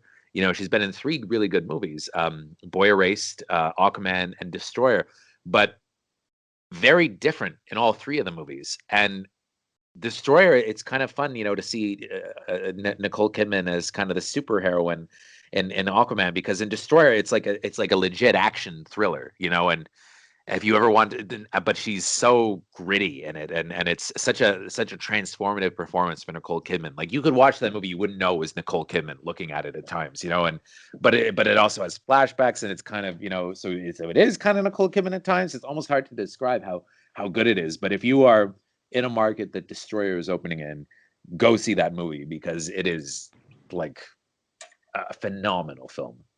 I'm looking forward to seeing it. Yeah. We have an interview with Karen Kusama this week. Oh, that's cool. It's going to go up. Interesting. I really liked her other movie, The Invitation, too. I thought that was pretty interesting. Like, it was a good little, like, a sleeper, not a movie that you kind of came in unexpected. With actually Logan Marshall Green, who was in another great sleeper this year, Upgrade.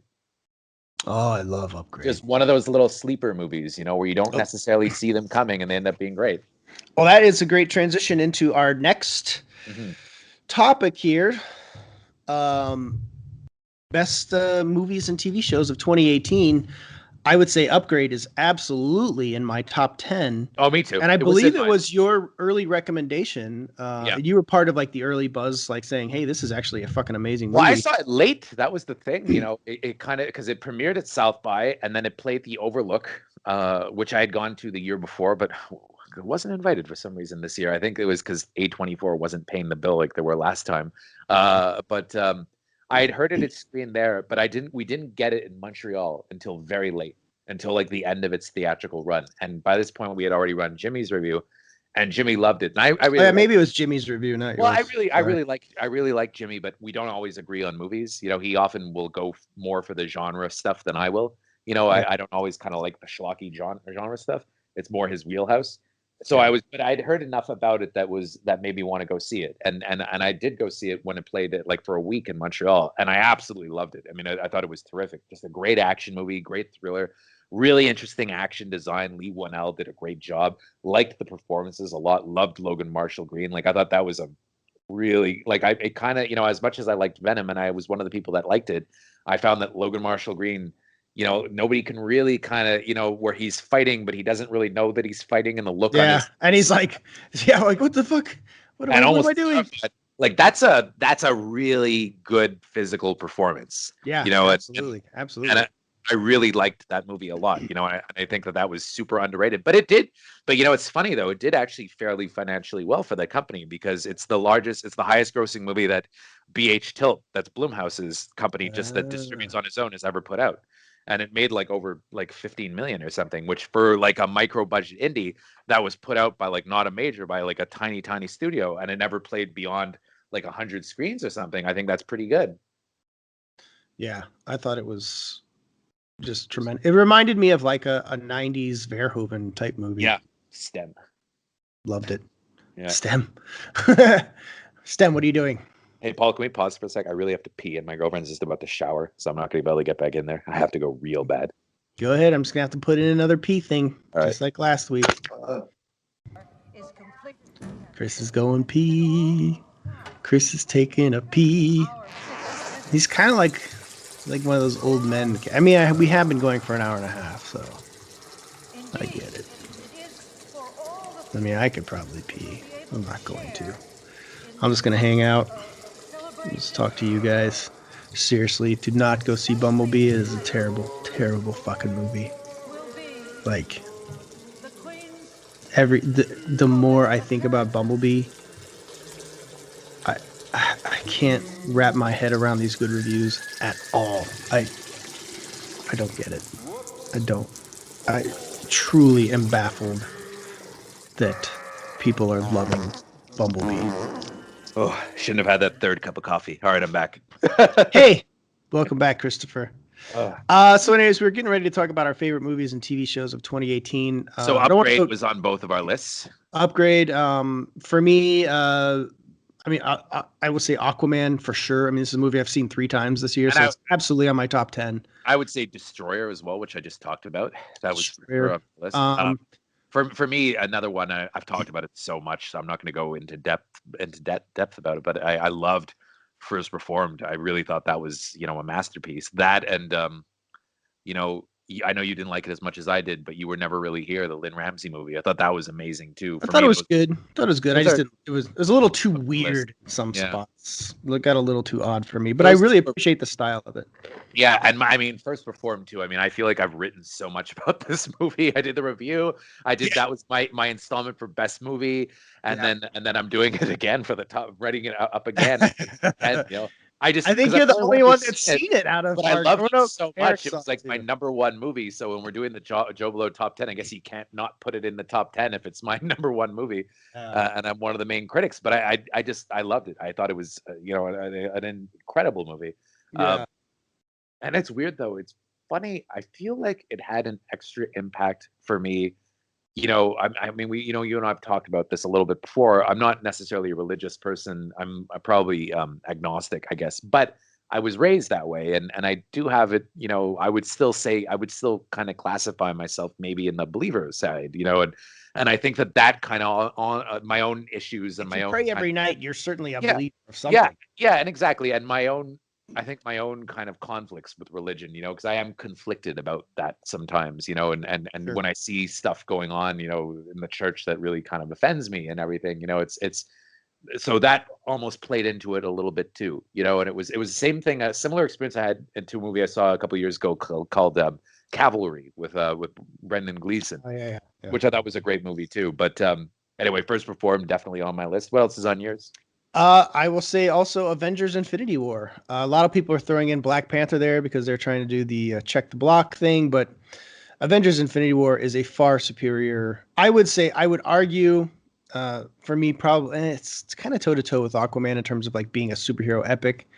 But as far as like a group superhero movie, I think Avengers Infinity War is probably the best we've seen. I love the first Avengers, so that's like a hard one to fight against.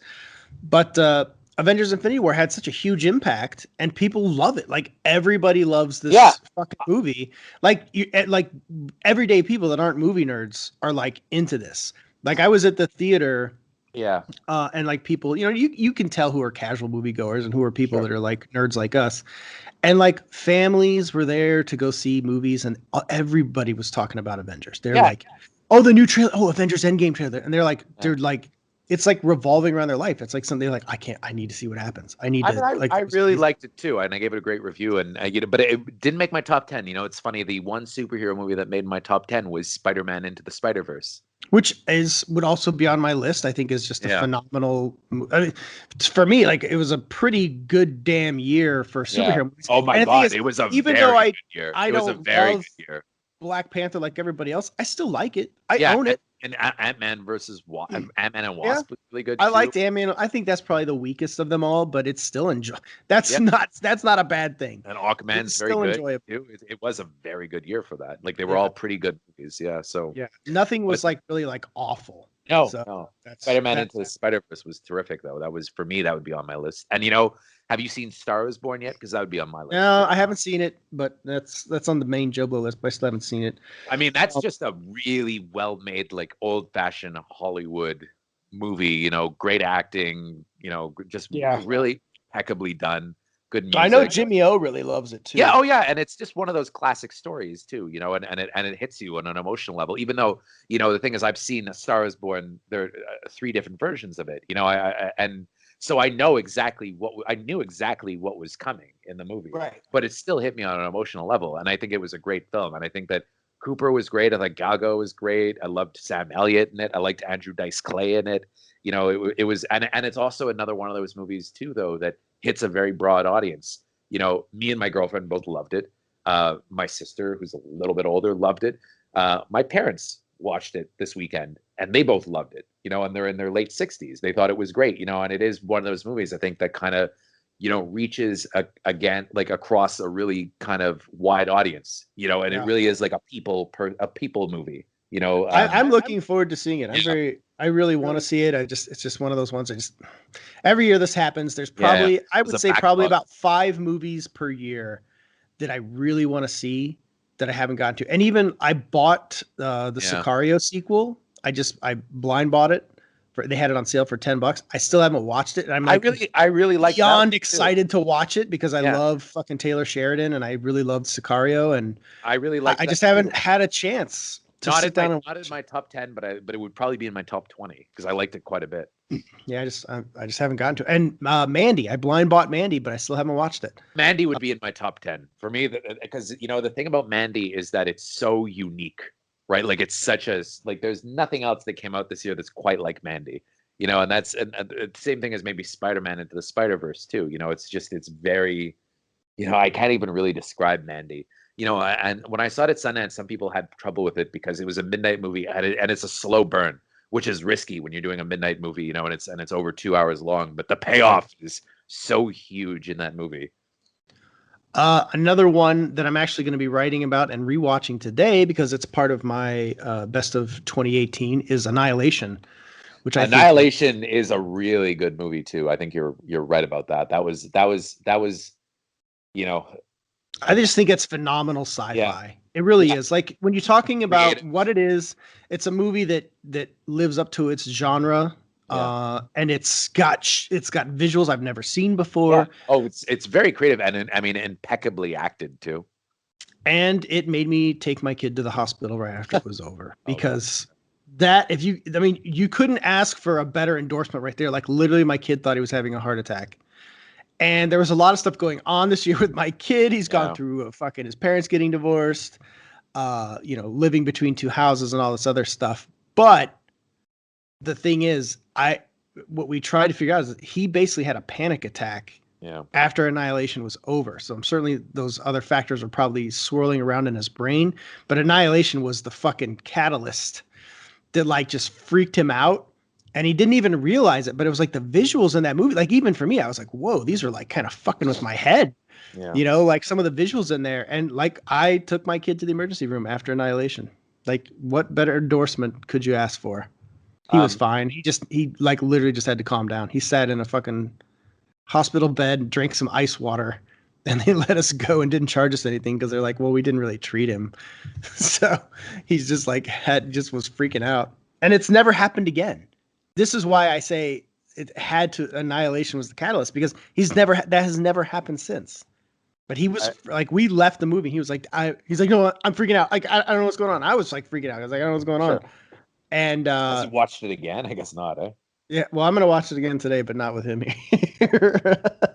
I don't want to go to the hospital today. Fate, yeah. Yeah, for real. But I don't think he liked the movie, but I don't think he's gonna want to watch it again.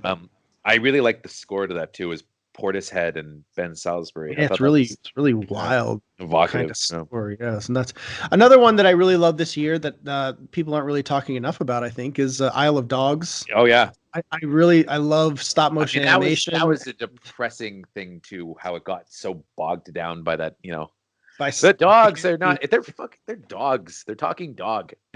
Why are they speaking English? They're dogs. God, I wish barking at each other. I wish I had those people's problems that can they're barking. They're dogs. They're barking at each other. We're just hearing the translation. If you were to do the realistic version of Isle of Dogs, whatever. That's just so dumb. I thought that was actually one of the great performances of the year, and that though was Bryan Cranston's voice work in the lead. I thought it was so good. Oh yeah, I mean Wes Anderson just he's got a way of fucking pulling everybody together and just making a movie that fits that. And I do love dogs, so it was kind of right up my alley. Oh, there you go. So it all works out. Dogs are good.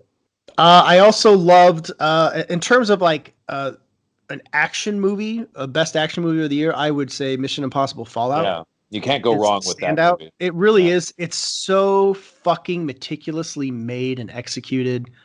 It's just great. It really is great. I think that Cruise is amazing in it. I think that Cavill is amazing in it. And I think that Christopher McQuarrie he was like a surgeon, like he's very precise in the film that he made. And when you're looking for a kind of action thriller with those, that hits those story beats and gives you like that cinematic thrill, these guys went all out and they made an action movie that is infinitely rewatchable, and it's just so fucking good. Well, it's impeccably done. And and it's also Cruise at his best, right? I mean, and you could see why it was such a hit. It is a great film. It's funny though, in terms of commercial movies, I also really liked Creed 2. I thought Creed 2 was pretty great. I was going to say Creed 2 would be on my top 10. Yeah.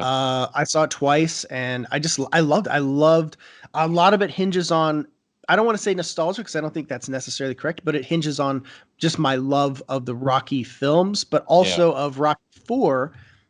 But it continues that story seamlessly. It doesn't feel forced at all. It feels like, oh, this is like a natural progression. But now Stallone's saying that he's kind of over with Rocky, that he's kind of passing the torch to Michael B. Jordan. Do you think he's going to hold to that though, now that Creed 2 has made that much money? Because I feel like I've heard it before. Lundgren says that he doesn't think that's going to happen. That like he thinks Stallone. This happens all the time. I think these guys, I think when you get to this point in your career, you're kind of like, you're like, I don't know how much longer I'm gonna be alive, and you're like, you want to end on a high note. I think that's what Stallone's trying to do. And it is a really high note. I don't think it's necessarily a bad thing though, because You I could think see maybe them. he doesn't want to play because let's be honest, if they do another one, it would He has probably to Rocky would die. have Yeah, to die. yeah, and he doesn't want to do Is that. that and maybe he doesn't want to do that, Why do we why and I can respect that, Yeah, Because Mickey died in the third Rocky and it was like, yeah, he kind of would have to, but yeah. maybe Rocky just passes in the night and that's it. I could see them doing a third one with just Adonis, because they've set up that character so well at this point. I mean, he is. I would watch a movie that was just Adonis for sure. I would, and I think it'd probably Yeah. be really good too. Dude, Because I I would like, see another because Creed. I would see it because I without like, I like the character. I like Tessa Thompson's character too. I'm invested. I'm very invested in that world. So, um, yeah. another one that I really like too, though, is Black Klansman. I thought that was great. Which is I have not seen, but everybody has, been very I mean, you want to talk about yeah. a great performance, though. I have to say, Topher Grace is David Duke. I mean, that was, that's a brave performance because he's very unlikable and he doesn't do much. So he's tough for Really, Grace. yeah. But boy, does it ever fit? Does it ever fit the part too? And I feel like people are gonna hate Topher Grace now after watching They that. already hate him. He has nothing. But it's a brave part, man. It's a brave role. I like that movie a lot, though. I thought John David Washington, that's Denzel's son, I thought was really good in it. And Adam Driver. I like that was, Spike Lee. He just made a pretty, it's kind of mainstream. I think a little bit. It's telling a very kind of heavy subject, but he does it with a lot of humor, and it's not necessarily the edgiest thing he's done, but he tells it in a very kind of straightforward way and a really interesting way. And you get into the history and it is a very watchable film, and I think he's a master director, but I don't like all of his movies. I think sometimes he's got his head up his own ass, like I hated The Sweet Blood of Jesus. That was terrible. I hated Red Hook Summer. But when he's good, he's very good, and Do the Right Thing is a great movie. I really like Jungle Fever, love The 25th Hour, love Summer of Sam. And, for me, put Black Klansman up there. Malcolm X, I like too, put Black Klansman up there because I find that's like Spike Lee at his best. And I think that was a very good movie. I still haven't seen it, but I will. I'll get Yeah. there. The only other movie I can think of this year, and I'm sure there's a couple others that I liked. There's plenty that I liked that I just didn't love, but I would say A Quiet Place would go on my list as one of the best. Just really impressed with what John Krasinski did, Emily Blunt's performance, and just the whole concept. I just thought it was really fun, really cool, and it was a good time at the movies. It was thrilling. It was interesting. It was just cool. I really, really dug the movie. And I felt like it probably hurt popcorn sales though, because it was one of those things to be very rude to eat. I remember I was eating a croissant and I had to like kind of put it away because it was so quiet. I didn't want to. Nobody was eating popcorn, and it was just such a quiet film. That demanded a well-behaved audience. For me, I think the last one that I would choose is probably Roma. I thought Roma was terrific, and it took a while for it to really sink in. It took 2 viewings for it to really sink in.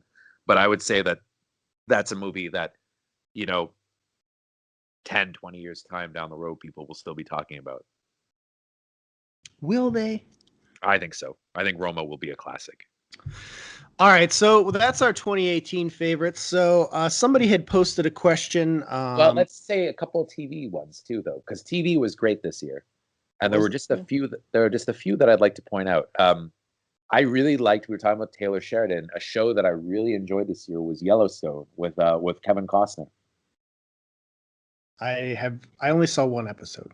I really liked it. That was a fun, a little trashier than I thought it would be, but a really fun show. I liked. I loved The Deuce. The Deuce was really good this season. It's too bad it's gotten kind of bogged down in controversy a bit, but The Deuce was great. I really loved the send off for the Americans. I thought was very, very good. And I got into it. It didn't air this year, but it was a show that I watched this year that I binge watched.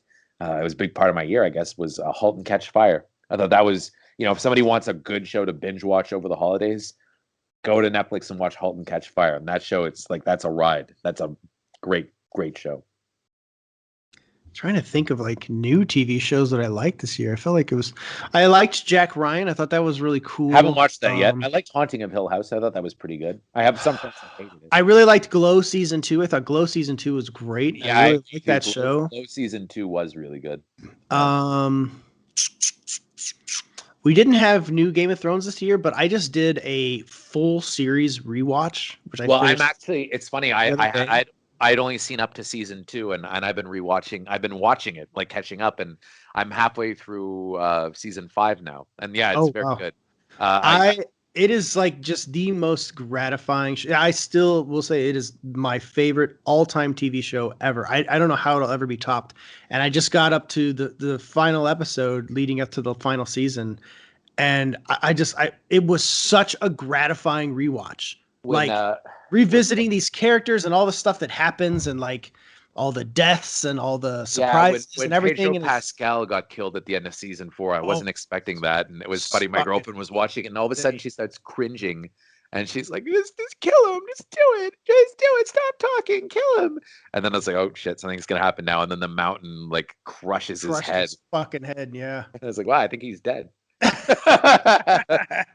And there's so many more deaths after that. I Yeah. mean, there's so many people that die. But I mean, honestly, like it's shocking and it's earned and it's I just think it's one of the absolute best shows ever made, and it's made with such care. Yeah. You know, it really takes everything into consideration, and it Well, fucking and builds it's on upon everything from previous seasons. So it's on a DB feature, Weiss it's and on feature level too, I would say. Like it's really absolutely, the absolutely. production quality.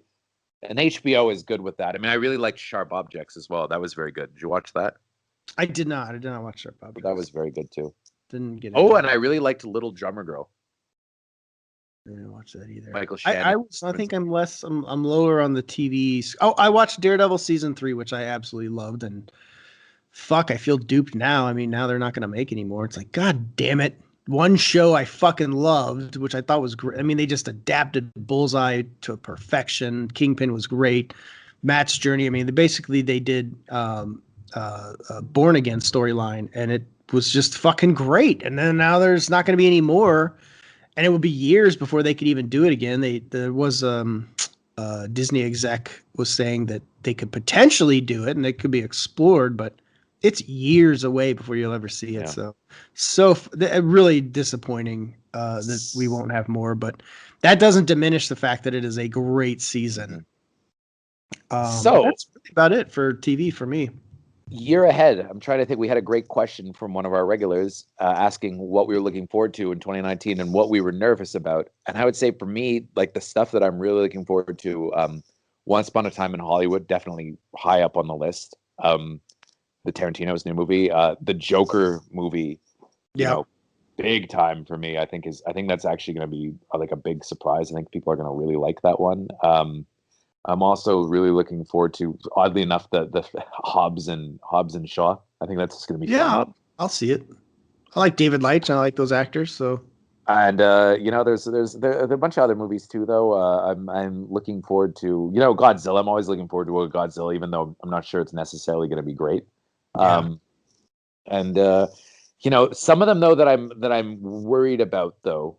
Funny enough is, I mean, I'm definitely a bit worried about oh god, I'm blanking out a little bit here. I'll save you for one. The new Terminator is one that yes, that is one I'm about. Could be great or could be terrible. I am very nervous about. Yeah, based on Terminator Genesis, and then it's got Cameron involved, it's got Linda Hamilton back, it's got a lot of assets going for it, but it'll take a lot of it could be a disaster too, because they have like some new characters in this that could be just awful. Yeah. And I think that's what could really bog it down. And it's like, you're already kind of beating a dead horse. And the last 2 Terminator films just they didn't go over with audiences and they didn't work. So they don't have the best average right now. I'll probably see it more than likely, but you'll see it. I'm not like dying for it. And I'm pretty nervous that it's probably just going to be another pile of shit. I'm pretty nervous about the new Star Wars, to be honest, because I like Last Jedi, but I feel like they're gonna do they're gonna try and do too much fan service. That's kind of now I'm excited. Well, I don't know. But here's the thing: these movies are servicing fans. Oh yeah, totally. They're not. These aren't art house favorites. It's fucking Star Wars, and that's to me personally where they went wrong with Last Jedi. So I'm fine with an Episode 9 fan service and a fucking give me something satisfying. Give me an ending. Make this a trilogy, because right now it doesn't feel like a trilogy. It feels like a serialized set of movies. Other movies though that I'm looking forward to, not nervous about, I would say I'm really excited for John Wick Chapter 3. Oh yeah. I'm really excited for The Lion King. I think that looks great. I'm super excited for Downton Abbey because I just love that show, and I'm happy they're coming back. So They're my fun. friends, I love them. And My another friend. movie, another movie I'm super excited for though is Knives Out. Knives Out, Ryan Johnson's movie. Daniel Craig, Chris Evans, Jamie Lee Curtis, Michael Shannon, Tony Collette. Another great movie this year, Hereditary, I have to say. Lakeith Stanfield, Anna de Armas, Christopher Plummer, and John Johnson. It's a great cast, but And I swear, man, if we go to cover tip this year, I got to do the Knives Out junket, man. I got to talk to Don again. if they offer it. Yeah, my buddy. Yeah, your pal. I am obviously, like most of you, beyond excited for Avengers Endgame. It is the culmination It's gonna be 10 years worth of storytelling, and hard they've to just imagine done. it's not gonna be good. I mean, I think it'll be at least. The thing is, though, will it be as good as Infinity War? Because it has that ending, of Infinity Oh, it's War. right. I mean, this is the Return of the King, the Return of the Jedi. This is the grand Yeah. finale. So, It's but here's the thing. kind of. But I feel like Feige and the Russo brothers and everybody involved that's putting this together know that. They know what's at hand. And I think that they're going to deliver something amazing. And that's what, and I will say this, I do have high expectations. And I am, at the same time, I'm a little nervous in terms of where it leaves the MCU by the end. I am nervous about that, but I love that I'm nervous about that. Because I have no idea what's going to happen. I love that I don't. Thinking of the MCU without, Iron Man, or without, Captain America, without thinking that these guys are just around out there, and it's kind of, I think, again, and we talked about this before, like the three core characters of the Marvel brand are Cap, Iron Man, and Thor. Always have been. And I'm nervous about what that means. Because I will say this, Captain Marvel, I'm not really excited for Captain Marvel. Nothing in the previews or anything have made me like, oh my fucking God, I can't wait to see this. I think it looks cool, but I'm not like dying or chomping at the bit to see Captain Marvel. The other Captain Marvel I'm excited to see is Shazam. Yeah. Who is also known as Captain Marvel. But see, I'm not excited for that at all. I'm kind of very lukewarm to that. I'm hoping it'll be good, but it doesn't. I think you're gonna like it. I think everybody's gonna like it. You know what I'm really looking forward to, though? It's not coming out in theaters, but I'm super excited for the Deadwood reunion movie. Really excited for that, because that's one of my favorite shows of all time. And that did you ever watch Deadwood? Yeah, remember we talked about it. I just didn't. Yeah. Oh God, you didn't make it past his kidney stone. Yeah, I was so annoyed with every episode. You got to dig back in and finish it before you. I think I will. I'll probably go do a rewatch. It's only 3 seasons. Season 3 is incredible, and it was at its best when it got canceled, which really sucks. But I'm super excited, and they posted some photos too, and just seeing them back, seeing Ian McShane as Swearingen, that was such a great role for him. I'm really excited. Other movies that are coming out that I'm definitely going to see. I'm definitely looking forward to It Chapter 2. Oh, sure. Loved It. I think it's going to be huge. I think it's going to be. I feel like it's not going to be as good as the first one, though. It may not be as good, but it's still going to be a fucking huge hit. Yeah. And I did see some footage. Where did I see footage at? Where was I? Comic-Con. Did see some footage that they were shooting, and the actors look great. Yeah, it's a good cast. It's really a good cast, and you haven't really seen them in action yet, but I saw everybody, in the cast, and it showed where they meet up at the restaurant in the beginning. That's also in the book, and it looks good. I'm fucking stoked. I love Skarsgård as Pennywise, so I'm pumped for that. I'm also looking forward to Glass. I love me too, yeah. M. Night's. I loved Split, and I loved Unbreakable, obviously. So looking forward to seeing what he does with that. But here's the other thing: that one could be a disaster too. It could be like, but I don't know. You never know. I mean, that's the thing about M. Night Shyamalan. It's really like you're really kind of, rolling the dice. But when he's good, he's very good. So it could be great. We also have Spider-Man: Far From Home coming out. Not really sure what to expect from that. I know it's got your boyfriend playing Mysterio. Yeah. But I don't know, man. Like I like Tom Holland as Spider-Man. I'm not gonna go out on a limb and say that I'm like super pumped for it, but I'm for sure gonna see Yeah, it. I'm sure it'll be worth watching. I'm sure it'll be But good. I don't know that it's gonna be like something amazing. So I guess we'll Yeah. have to see. We also have Toy Story 4 coming out, which I'm sure I'll see. Everybody's gonna see Toy Story, but the animated movie or animated hybrid movie that I am predicting is going to be one of the Pikachu. biggest of the year is Detective Pikachu. It is going to be, and I think they even changed the name to Pokemon Detective Pikachu because they are now seeing like that Cha-ching! how Cha-ching! huge that Cha-ching! fucking Yeah. dude. I'm telling you right now, Detective Pikachu is going to fucking be a massive hit. Mhm. It's going to be fucking huge. It is going to Yeah. make a ton of money. And I know this because I've seen the kids react. My own son is Yeah. like, he saw the poster and he's seen the trailer and everything, but he's like, he called his little girlfriend on FaceTime and was like showing her the trailer. He's never done that. He's never shown this girl a trailer. Your, And when your we were son's at the got a theater, girlfriend? How old is he? he's in fourth grade. He's Oh, 9. he got started early. Yeah. Well, I mean, it's like they don't see each other. They see each other at school. But he asked her to the dance and she said yes. They have like a little dance thing, so there it is. But we saw the poster at the theater and he like pointed to it and he's like, I am definitely seeing that. And I'm telling you right now, as soon as I'm like, my kid is, he'll say, hey, are we going to see that? And I was like, yeah, okay. And he's like, cool. But for that, he like was like, we're definitely seeing this. I can't wait. That's how I know fucking Detective Pikachu is going to be fucking epic, fucking big bucks Pokemon franchise. Get ready for Pokemon everything. It's coming. I am looking forward to Pet Cemetery, although I revisited the book. Well, I read it for the first time. I didn't revisit it. And I gotta say, I was not that impressed. Like people seem to like love Pet Cemetery and they think it's like the greatest. Oh, it's so fucking good. I enjoyed the read, but the way that it ends, the way that's like kind of like a Tales from the Crypt style ending, I was like, eh. I don't really like endings like that, you know, traditionally. And I'm excited to see the movie, but yeah, again, it just didn't like it didn't blow my hair back. So I don't know. I kind of get the feeling it's not going to do that well. I think We'll see. people, yeah, I think a movie that's going to flop huge is The Kid Who Would Be King. Oh I think God, that yeah. movie is going to tank. I don't even understand why it's made. And strangely, Missing Link that's coming out, the Leica movie, just is doing nothing for me. I want to be excited for it, but I'm not, and I feel bad that I'm not. But we also have a new Charlie's Angels coming out. We have the Rocket Man biopic with Taron Egerton. Got the Ad Astra movie with Brad Pitt, which I really don't know what to expect from that.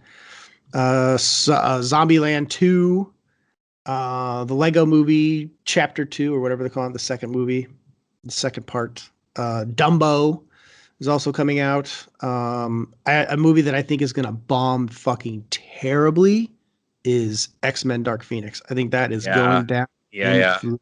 Yeah, I me think it's too. going to get eviscerated by critics, probably Yeah. me as well. Yeah. It looks so fucking basic and like same complaints I had about Bumblebee. There's nothing new in this. It looks uninspired. It looks awful. I mean, I feel It's like just I feel like making another one of those was probably never the greatest idea either, because like I don't anticipation has been waning for a while with that series, and listen. The biggest problem is that yeah, they don't understand these characters at all. They can't let them be the superhero mutants. They're too busy trying to subvert these characters. it's gonna They're be not the last embracing, don't time. embrace the costumes. They don't embrace anything. And it's like, yeah, and that's right. With Disney taking over, It's gonna be actually will be the the last best thing. gasp, the last It's gasp of that 20th Century Fox licensed by it is gonna fucking Marvel. flop. Yeah, Nobody's gonna see, and they're not even calling it X-Men Dark Phoenix. They're just calling it Dark Phoenix. So people which are gonna is be so confused. stupid too. Why? It's so dumb. And the thing is, like, it based on the trailers, and they're like trying to say, oh, we're doing a fucking comics accurate adaptation of Dark Phoenix. Like, no, you're not. Which part? There's nothing in there that's from the fucking comics except for she's turning into Dark Phoenix. That's such bullshit. Um, And lastly, I'll say on the animation front, How to Train Your Dragon, the third and final movie is coming out, and I'm Yeah, very you love excited for those. that because Yeah. I love those movies. They're Never so seen good. any of them. Yeah. Oh, they're so good. And the score by John Powell is one of the best fucking scores of the last decade. I fucking love it. So, and of course, I will see the new Star Wars, which we already discussed. But Have we got any listener questions today? well, that kind of covered a big basis of it. Fed Hill wants to know what was our top 5 most disappointing movies. Bumblebee, for sure. Fucking I'm what trying to was think. I don't even remember. I think I blotted was out all of them. the Like, I Mummy mean, wasn't this year, was it? I I still saw them. hate the Mummy, even if it didn't come out this year. I mean, I'm there were still a lot of feeling. movies. There were a lot of movies that I hated this year. I mean, I hated fucking Gotti, but I can't say I was disappointed because I never thought it was going to be any good anyway. I hated Life itself, but I never thought that Oh, would be the good either. Meg, the Meg, Meg, fuck, the Meg was a pretty big disappointment. the Meg was fucking terrible. Fuck that movie. That was Jurassic World: one of Fallen the. Kingdom, not as good as I hoped it would be. That's for sure. It was fine, but come Yeah. on, there's like no, that falls into Bumblebee territory again, where it's like there's nothing really special about it. Ready Player One, I thought would be better. I liked it still, but I thought it would be better. I liked Ready Player. I didn't have any I problems. liked it, but I didn't love it. I mean, yeah. Excuse me. I'm dying. Predator was a pretty big disappointment. Oh fuck yeah, the Predator. Jesus Christ, that was awful. God, that was such a disappointment, dude. Like, I mean, so frustrating, man. When you're like one of your like heroes makes a bad movie, it's not good. Because I fucking love Shane Black, but Yeah. another movie I saw that was pretty terrible was Mile 22. Oh God. Well, that was just bad though. That was not disappointing. That was just terrible. Well, I wanted the same. And then I guess Robin Hood was bad. I didn't see it, but Oh God. Yeah, it was I'm bad. never It gonna was see it. bad. You can skip it. We watched. I got a mailer for what's that Muppet movie? The Happy Time Murders. Happy Time Murders. Yeah. It was so fucking stupid, but I did laugh quite a bit. But it is a bad movie. I'm not gonna sit here and try and tell you that it's good, but I mean, I chuckled a few times during Super Troopers 2 as well, but I wouldn't say that was a good movie. But I did chuckle a few times. yeah. I think probably one of the funniest movies of the year was probably Blockers. I thought that was pretty funny. Yeah, Blockers is actually great. So Yeah. if you can catch Blockers, you should. And Game Night was funny as well. Yeah, Game Night was good. I like Jesse Plemons, I thought was pretty funny in that movie. Dire Wolf of Winterfell wants to know if we could choose one, what sci-fi TV show would we want to see rebooted? I mean, I would have just liked it if they had kept going with Battlestar Galactica, to be honest. Like, not even rebooting it, just, start it again. Pick it up with those characters. I love that show. I thought it was great. I thought it ended prematurely. I can't even think of a sci-fi TV show that I would want to see rebooted. Manimal? Street Hawk? Street Hawk, a good version of Knight Rider. I feel like they've always they keep trying with Night. They just need to stop. Let it go. Let it go. Let's see here. I feel like Flash Gordon. You could do a good Flash Gordon. Nobody's really ever done that. Well, that's already in the wings for a movie, though. Yeah, it would be a movie. Yeah. Let's see. I'm not seeing any other questions. We must have caught people on a. I think that's about it. Well, it has been 2 hours plus, so I think we're probably pretty good. Jesus. Well, it is the year-end blowout. There will be no more shows until next year, which will be a week. It's like a week or two. Yeah, we'll be back for season 2. But yeah, that's about it, man. Fucking. It's been a good year for the podcast. Sure has. Appreciate everybody listening. For me personally, it's just a fun. Yeah, it's always been something I've always looked forward to. It. I've always looked forward to it. I talk. We Chris and I will text back and forth about when's the best time to record, and honestly, there's never a time where I'm like, ugh, I just don't want to do it. I'm always like, always. Yeah, I think if I felt that way, that's when we should stop. Yeah. But honestly, I've never thought of it as a chore. Even funny enough, when I was at TIFF and I was so busy this year, I was, I always, when I go to these festivals, I'm pretty busy. I don't, I don't just go for fun. I have fun, but I really, if the website is paying for me to go, I really want to make it worth their while, because that's how I get to go back to these things, so I work my ass off. And, but even when I went to TIFF, and I didn't really have much time when we did the podcast, and we argued kind of on that episode too, but it was good natured, and I was looking forward to it. And I always am kind of looking forward to doing the show, because even when we argue, it's always good natured. It's not personal. And it always ends up being a good show, I always look forward to doing it. It's always kind of a highlight of my week. It's always fun for me. So, and if people listen to it and people enjoy it too, then that's great. It's all gravy. I mean, somebody thanked me on Twitter for it this week, and and I wrote them. I said it's truly a pleasure, and it is a privilege to be able to do it. Yeah. Well, I mean, it's fun. I mean, there's so many podcasts out there that you can listen to. I mean, literally, there's like we are one amongst cajillions. Yeah. So, well, we have a good time. Anybody that listens, we absolutely do appreciate it, and we purely do this just because we enjoy the conversation between the two of us. I really like and respect Chris. I think he's a good dude. I feel the same way about Paul too. We've met in person and we've hung out and we've gotten drunk and gone to strip clubs and hopefully we're gonna get to hang out in Salt Lake City. I don't think there's gonna be much in the way of strip clubs in Park City. So. Probably not. But yeah, it really is just fun, and it's difficult. A lot of times, anytime you have a duo, it's difficult to find that right person that you can maintain that with. So I feel like me and Chris connected in that way, and that's why we had originally brought back the JoBlo podcast, which then got summarily canceled. But then we decided fashion kind of back, but it's ours now. So this is our, which is good. We can do what we want with it. Yeah, exactly. So, but it's just fun, and I really enjoy it, and I enjoy talking to Chris. I like that we don't always have the same viewpoints. I think that makes it more interesting. And no, we don't. But but the thing again, is, that we can be respectful about it. Not exactly. I mean, Paul and I are different in many ways. We're different politically, and he also has a different reality than I do too. Though you live in a very different part of North America than I do. You look out your window. It's a very different environment for you, and it's. You've got a very different background from me. You were in the service, and you have a family, you have a child, and it's, I also, that's not really part of my reality either. So you are going to have a different take on things than I will. And it doesn't necessarily make anybody's take less valid. It's just, it's absolutely not. No, I think it makes it more all encompassing. Yeah.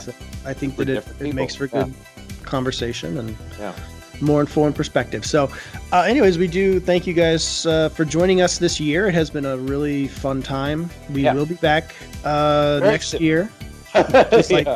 Just a couple weeks. So it sounds like a long time when you say next year, but I'm gonna redo the graphics a little bit. I got a good idea for that. I'm gonna try and finally get the best movie you never saw going as a video. That's my New Year's resolution. It's gonna happen. With or without you, it's gonna happen. I want it to happen with you, though. It's going to happen. I'm going to do it. So, yeah, lots of good stuff coming next year. But regardless of anything else, I am resolved to continue the podcast as long as it's fun, as long as Chris is hip to it.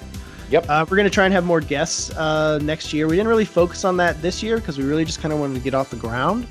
But we'll try and have more guest stars. There's actually a couple people that we've tried to have on a couple times and just didn't work out. But next year we'll focus a little more on trying to get some other voices. I hope we can get Jay Baruchel back at some point. That was a great conversation in the old cool. one. Yeah. I'd like to have my buddy Zachy come on. Sure. Jimmy O. Love to have Jimmy O come on. We had Jimmy on once and it was great. Did we? Oh yeah, we did have him on that one time. Made it sick for toys. That's right. Well, I was gonna have him back again, but it didn't happen. So, but that's it. Thanks for joining us, and we will see you guys next year. Roger Moore. You know Roger Moore? Roger Moore? Yeah.